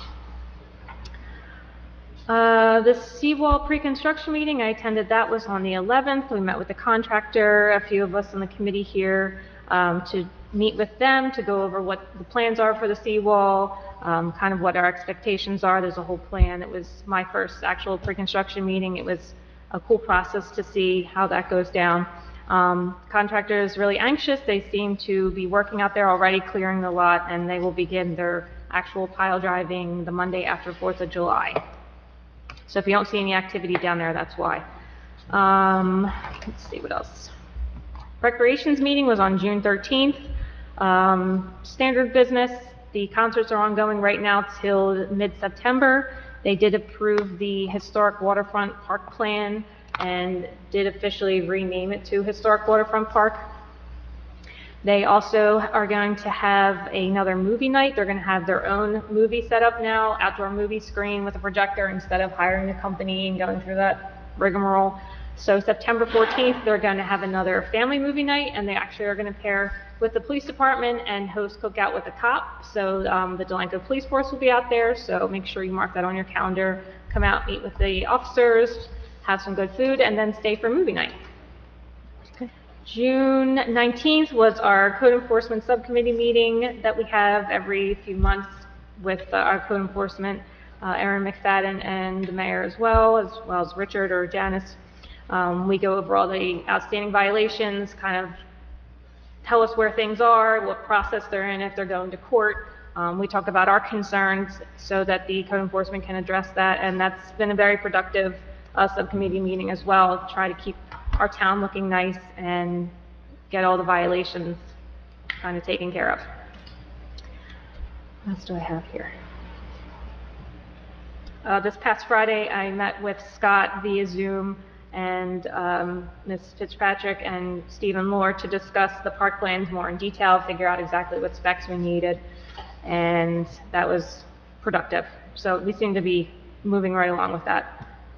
I had a meeting with Harry today, as Richard and Janice were on, as well as Matt was invited, but he was on another call, just to go over every meeting that Harry's not here. We're going to, as part of the Public Works Subcommittee meeting, meet with him, discuss the projects. He can give us an update on where things stand. We can address our concerns if we have anything. It's just a status with everything that's ongoing right now. We just want to make sure we're on our timelines and that things are progressing, because there are a lot of things happening right now in town, which is a good thing, of course. The boat ramp plans, I asked Harry today if we actually had any boat ramp plans, because Mike had mentioned that was at our rec meeting, that was the next project that we were going to move along with as far as seawall. And he said there was some preliminary plans, but he was going to get us a cost estimate with his fees and actually start moving forward to get those plans moving along so we can get that boat ramp done, finally get it dug out and repaved and have the emergency access only for that. So he is working on that. I think that's all I have here. Oh, he is also going to take care of the permit for the waterfront park structure. Harry is going to do that. We can't have the gazebo there without a permit. He says it's a very easy permitting process. It just needs to be submitted for a structure. It's not a big deal at all. So I think that's all I have. I hope that wasn't a jinx right there. No, he assured me it was fine. The fence at the Field of Dreams that's going to go along the street is ordered and will be installed in mid to late July. It's just a little, I think, 2-foot fence that just prevents people from parking on the event lawn. And then it's going to jut out at the softball field about 20 feet in so people can actually park there for overflow parking. They can park on the lawn. So that fence will be installed mid to late July. That's all I have. Good. All right. Good job. Let's see. It's been a busy month. Let's see. Since the last update on May 20th, I attended at Pearson School. They had a flag dedication ceremony. Mike was there for that as well. A new flag donated by Senator Singleton and Congressman Kim. That was back on May 23rd. We had the Memorial Day parades we participated in. I was in Delanco and Riversides with the fire company on the 25th and 26th.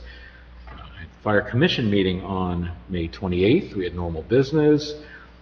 I attended the Drama Club's play at Walnut Street School. That was on May 30th. The kids were absolutely wonderful, and especially my son. I have to throw that out there. But all the kids did a great job.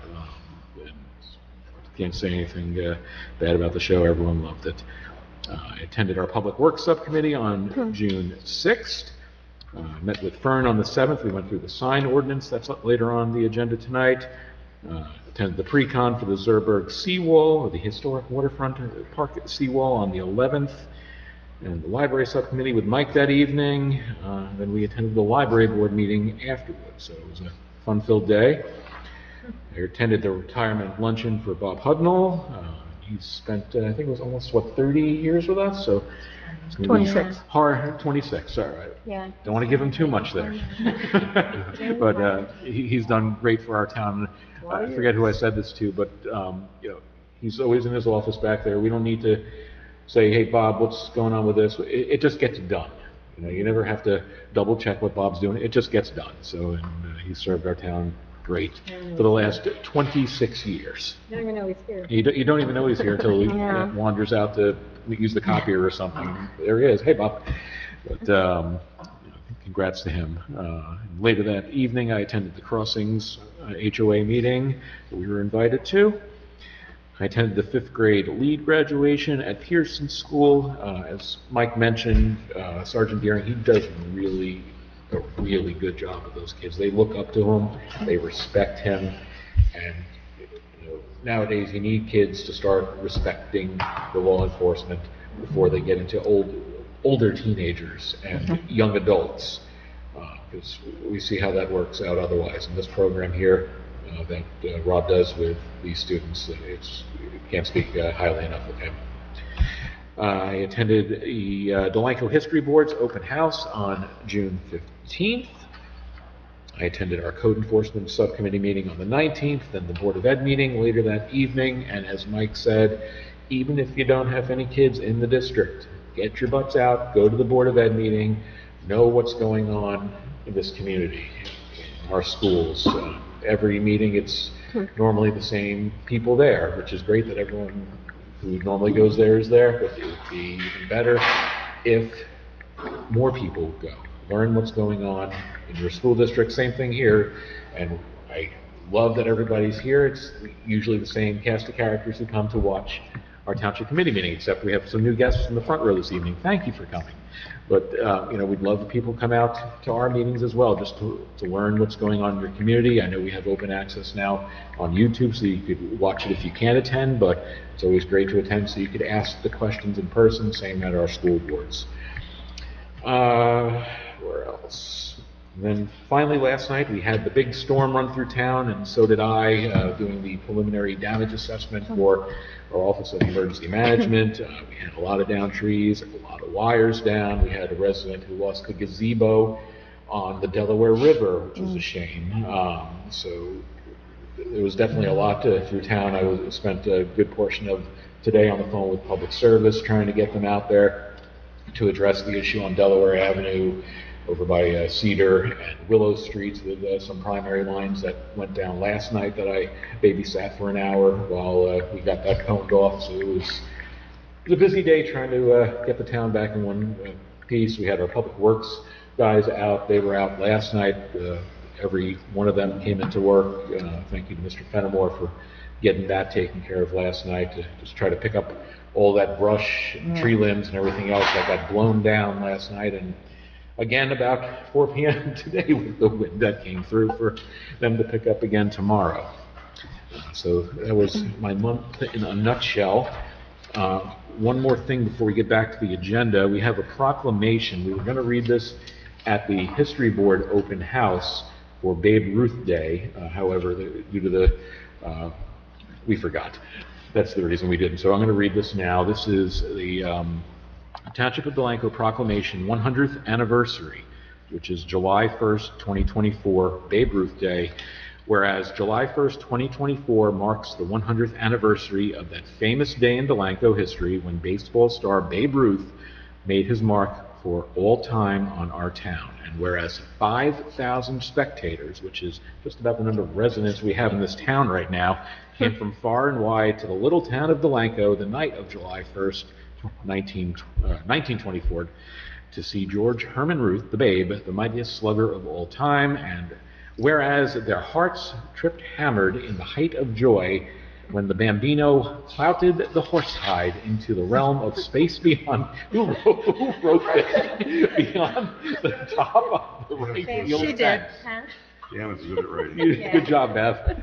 Whereas Ruth was responsible for all of Delanco's runs, and whereas the Babe hit 2 hits, a double and a homer, scored 2 runs, and to the crowd's delight, pilfered third base, and whereas it was on his 3rd trip to the plate that the Sultan of SWAT did his stuff, and whereas pitcher Sweeney worked the Babe into a 3-2 count, the next pitch was a little high, but was in Babe's groove as he socked it into a terrific thump. I felt like I was here, right at that game reading this, and the pellet sailed far and away over the fence in the right field for the first time in history of the Delanco Park. And whereas the Bambinos' homer wins for Delanco over the Burlington County Stars 4-2, And whereas this historic day in Delanco ended with a dinner in honor of Babe Ruth by the Athletic Association, accompanied by Trainer Woods of the Yankees, whereby a lad by the name of Hecker Wilson appeared at the dinner table in quest of Ruth's signature on the home run ball, and as usual was successful.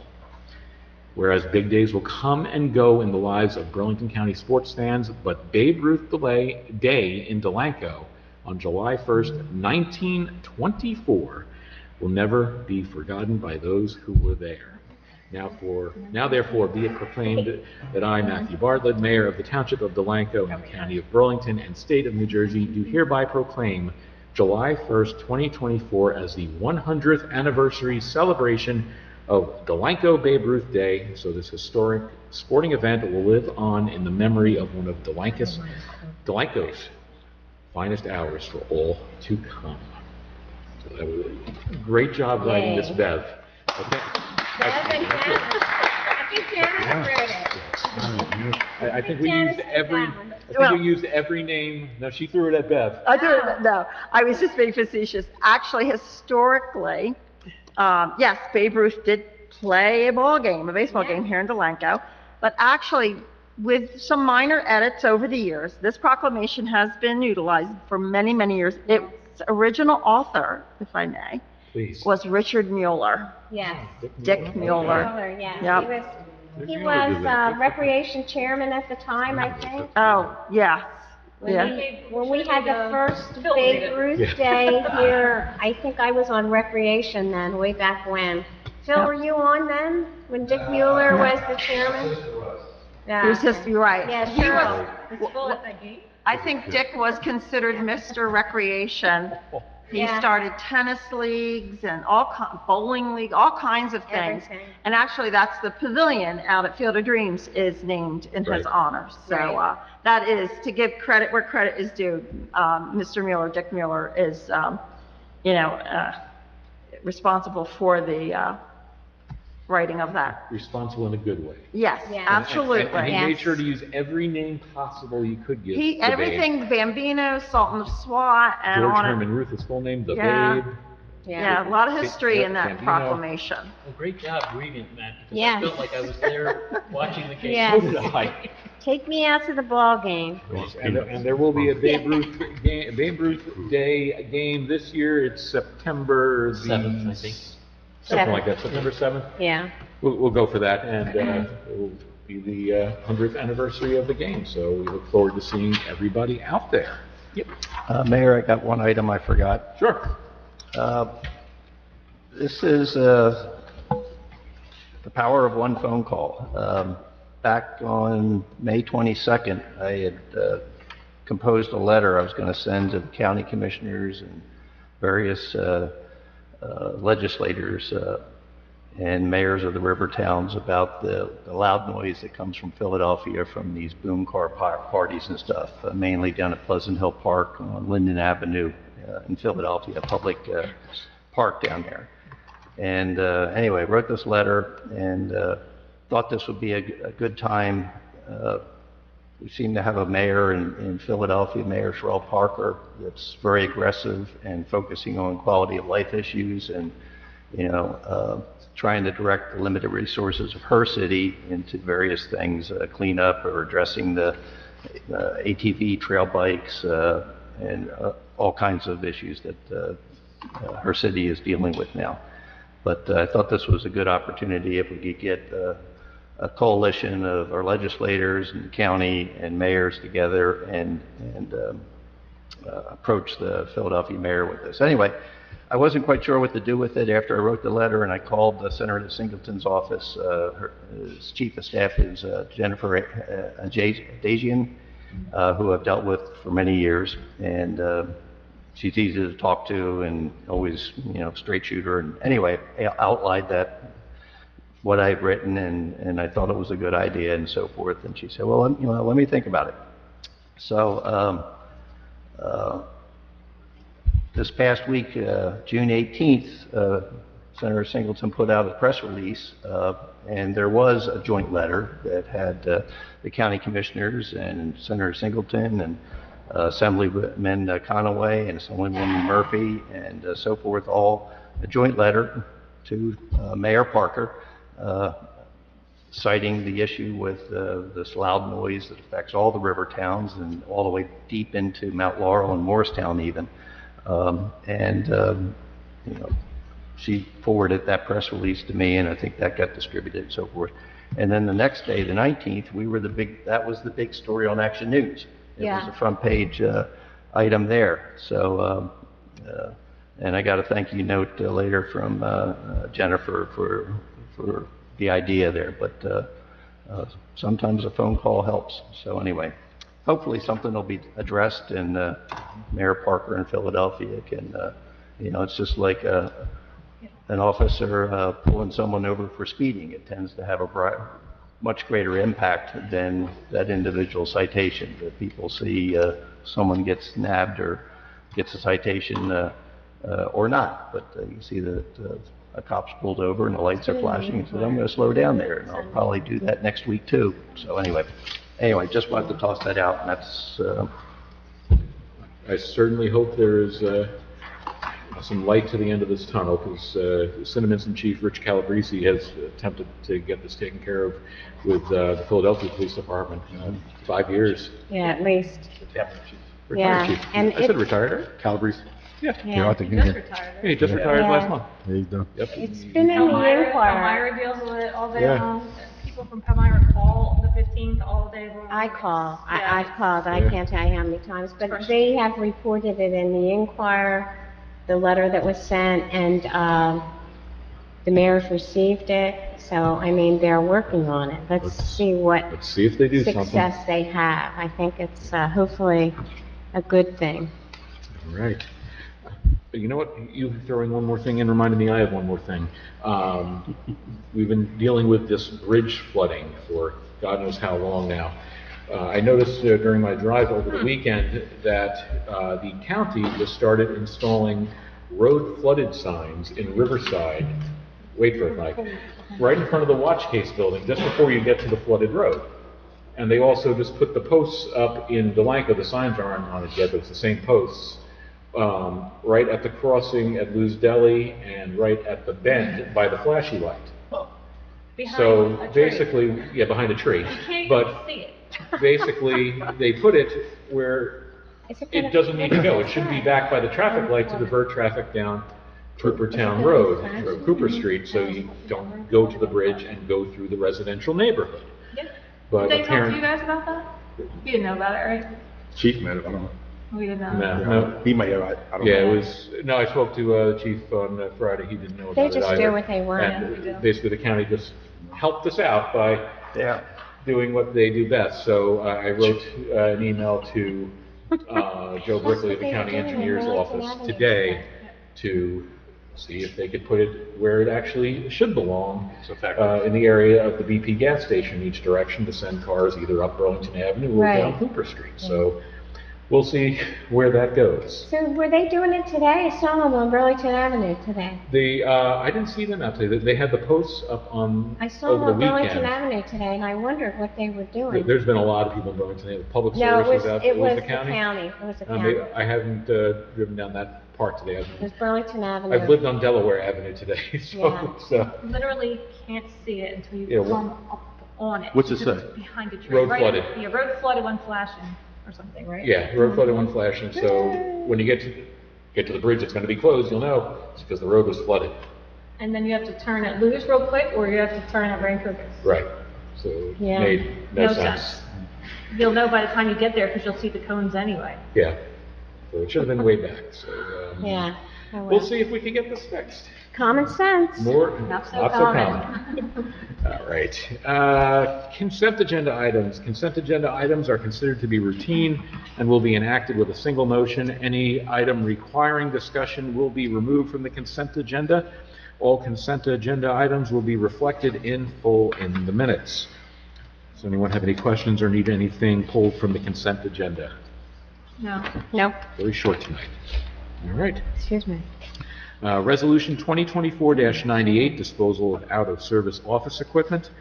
Resolution 2024-99, resolution appointing temporary chief financial officer pursuant to NJSA 40A:9-140.13 at SEEK. Resolution 2024-100, award of bid and contract for the installation of sports field lighting at the Field of Dreams in Delanco Township. Resolution 2024-101, authorizing extension of the third quarter taxes pursuant to NJSA 54:4-66.3, Amulet D. Payment of bills, current fund $2,295,669.52. Payroll, $113,700.45. The Dog Trust Fund, $690. Escrow Trust, $4,789.55. Housing Trust, $380. Approval of minutes from the April 15th, May 6th, and May 20th meetings, and approval of department reports. Can I have a motion, please, for approval of the consent agenda? So moved. Second. Carolyn, and second by Mike. A roll call, please. Mrs. Patrick? Yes. Mr. Allette? Yes. Ms. Seuss? Yes. Mr. Templeton? Yes. Mr. Bartlett? Yes. Correspondence, please, Janice. I actually, let me see if I still have that. I have none for this meeting, thank you. All right, thank You you. don't have any baseball box scores to report on them? No, How those Phils doing? not today. All right, meeting is now open to the public for comments and questions. This is session number 2. As before, if you have any comments or questions, please approach the podium and give your name and address for the record. Meeting's now open to the public. Not a comment, bills are 7 to 1. Okay, That's cool. very See, there good you news. go. Thank you, See? Mr. McNeil. Must have forgotten. 7 to 1? 7 to 1, top of the 8th? Oh, World Series, here we come. In the old days, we would have said, not good enough. Thank you, Mike. Now we have confidence. Casey at the bat. All right, we will close this public session, and discussion items. One item on the agenda tonight is proposed amendments to the sign ordinance, and this has been something that it's been in place since, I'm going to say, 21, when Taylor Design Group and the Planning Board came up with these revised sign ordinance revisions. We have a sign ordinance subcommittee, which has been Mr. Allette and myself, and as we mentioned at the last meeting, we drove through town, looked at a variety of different types of signage through town, looked at what currently complies with our sign ordinance, what doesn't comply with our sign ordinance, what our sign ordinance should encompass and what it should not encompass. I think we did a pretty good job of coming up with some suggested revisions. If you want to add in there, Fern? As we drove around and looking at the signage and looking at the ordinance, we tried to take a realistic approach to where signage is. The one that comes to mind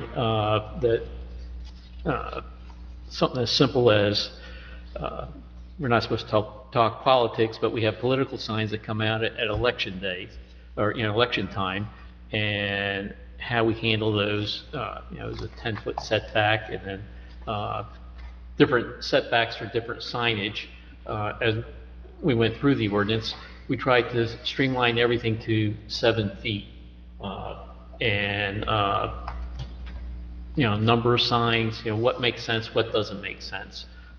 So as we went through the revisions that we have in the ordinance, and now we're asking the rest of the committee to take a look at this and to the revisions that we've made, read through it, give it some thought, come back to us, and see what we may have missed, or maybe we overstepped our bounds. Well, I'm gonna have to send you I'll send everybody the version that's in color. It'll probably be easier to read. Looks like the black and whites were sent out. But yeah, because Taylor had some revisions originally, and that's the ones that are in. One's got the. Oh, you have it? Great. Yeah, that's That's the original one. That's the agenda, in the agenda packet that was. Which color in the emailed out. agenda? And you have the ones with the yellow highlights? Yeah, I don't have, I didn't have it in color. Okay, yeah, you do have that. All right, It's hard good. to read. 7 feet. 7 feet off the curb line? From the curb line, yeah. Curb line. Oh, okay. Because I have to check that out, because 7 feet could be my porch. So it's like the 3 feet between the curb and the sidewalk and then I the don't have a sidewalk. sidewalk, Yeah. so I don't have that. Right, and in some cases previously it was 10 feet. Yeah, I So, know. but we put in It's like there. maybe 5 in my part. Yeah, we put in there if the distance between the edge of the street paving and the edge of the dwelling or building or the structure is less than the 7 feet, the sign shall be permitted at a lesser distance as may be required. And that's not just for political signs. That's Right, for, anything, like yeah. a So house that- for sale sign, things like Okay, that. so leave it open for Yeah. interpretation. And I only remember that because when I had a house for sale on Buttonwood Street back in 2005, the houses on Buttonwood Street are right on the sidewalk, and the code enforcement officer at the time took my sign because it was where it could be, right between the curb and the Right. sidewalk, because there was nowhere, you may remember that. I Because you were on know. committee. I do, There was no yeah. place to put the sign at the time, so we took it because it violated the ordinance, but there was literally nowhere to put it I know, without I the read sign the being whole in my thing. living room. So that was just one of the idiosyncrasies of the ordinance that we're trying to fix. So things like that don't happen. Yeah, we did. Yep, we had the I didn't feather see signs that. in there. I looked for it, I couldn't find it. Somewhere. Yeah, I couldn't find that. Yeah, there's a section on, we took a look at feathered signs.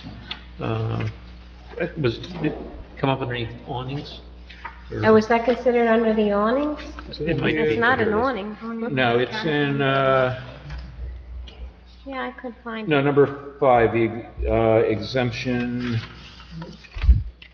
the end of B, little numeral 5. If you're on the papers that are in the packet, it's the back side of the first page of it. Oh. Right, yeah, the last Yeah, the sentence up there, Kate. Oh, okay. What's the paragraph reference? 11017B, the new one is 5. Yeah, 5, the end of 5.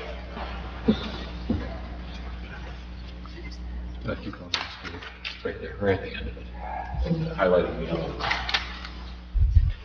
It says do not one per business? What Do does not that mean? exceed. Oh. Fern mentioned that earlier, we missed a word.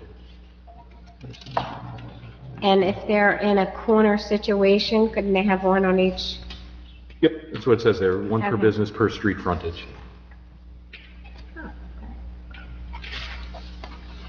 Okay, now I understand it better. Yeah, I'm fine with this. It works better with the word exceeded. Yeah, it does, yeah. Yeah, I've read through Matt, it. on the Twice. real I estate think you did a sign, nice job. we have a Oh my God, what a 5 foot, nightmare this, 5 this square was. feet. Yes. So that's like 2.5 by 2.5? Or 2 by 3. No, it'd be 2 by 6, 3. 2 by 3. something like that. We measured actual real estate signs, and the 4 square feet that's currently in there doesn't exist for a standard real estate sign, so 5 seemed to be the happy medium of all the standards that are out there. Okay. Not that I think anyone is going out there measuring a real estate sign, but we should Be as close. We should be as close as possible and, do things that are actual real world as opposed to something that just is an arbitrary number. That seems nice. Oh, It's they're at political 6. signs, aren't they? 2 by 3. Yeah, but give or take. Yeah. Well, the one thing on the commercial industrial real estate signs, real estate signs should not exceed 16 square feet on each side. So 4 by 4 sign, sheet of plywood. Like the one that's a half sheet of plywood, yeah. But 16 square feet on the side doesn't make sense. Where are we here? What number? Under paragraph, let's see, 12D, commercial industrial real estate There it is. signs. Oh, okay. Yeah, that was the language that Taylor came up with. Yeah. Should not exceed an area of 16 square feet, not 16 square feet on the side. On each That's- side. Oh, yeah, it should not exceed an area of 16 square feet. Right. And there's Oh, a up here. similar language An in area. Take this one side out. Paragraph above it, residential, 5 square feet on each side. So 5 square feet in area. In area, yeah. Yeah, we fixed it. There was a couple other things like that in the ordinance where 5 a square unit of feet. measure was left out. Or, Yeah. And I would suggest, I don't like feather flag see. banners, but anyway, it's here. But I would put that That's under, where- its under a separate paragraph because, no, take that back.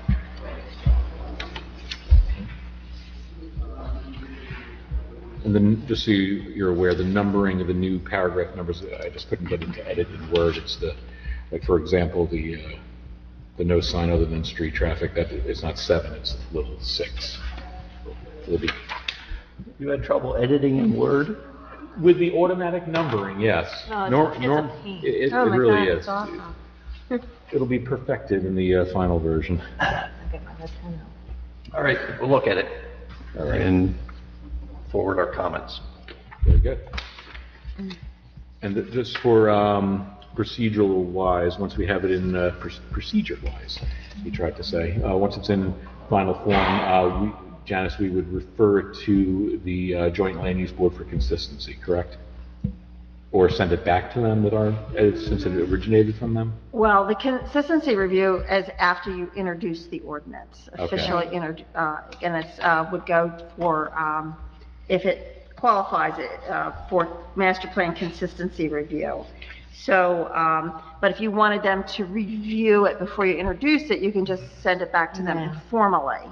No, Or, For that.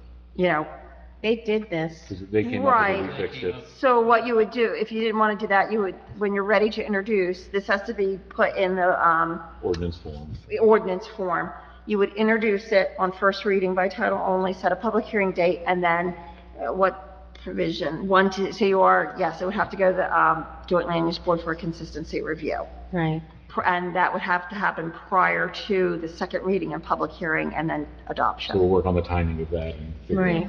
out. Their July meeting's canceled, so. Okay. You have August. Yeah, so maybe if we, if Maybe we everyone could could do get it. our comments back to Fern and myself this Yeah. week, we could get this on our July, July if you- agenda for first read. If we get it into ordinance form. Right. And then, I believe the July meeting, well, the June 27th meeting is canceled. What is the next meeting that, So we can get it on our, July we can get it on 15th our and then- August. it would be August, So get it on wouldn't your it? July 15th. The August 6th. So if we do it July 15th, You introduce it on July 15th, and then it goes to them to August. There used to be a calendar, right? There it is. Okay. Okay. All right. We'll figure out the time, but if everyone can get their comments back to us, and we'll work with Yeah, Janice and Doug and get this done. yeah. So if you introduce the 15th, it would be referred to the planning board for its August 6th meeting. And then you could adopt on the 19th of August. Okay. Public hearing on 19th All of right, we could August. shoot for that, and we'll see how we make out. Very good. Thank you very much. Richard's tired. Richard's tired. Does anyone have anything else before we send Richard to count some sheep? No. All right, then I don't think we need an executive session. I'll ask for a motion to adjourn. So moved. second. Oh, thank God someone seconded that. All in favor? Aye. Aye. All right, thank you very much. Wait, you didn't have, I didn't even realize you were here tonight. You don't have anything? He just melts into the chip. Have a good night, everybody. I was going to be on the executive session. Yeah. And I He's so wasn't cool. going to be there. I said, that really upsets me because I was the one that wanted to talk talk about about it. So did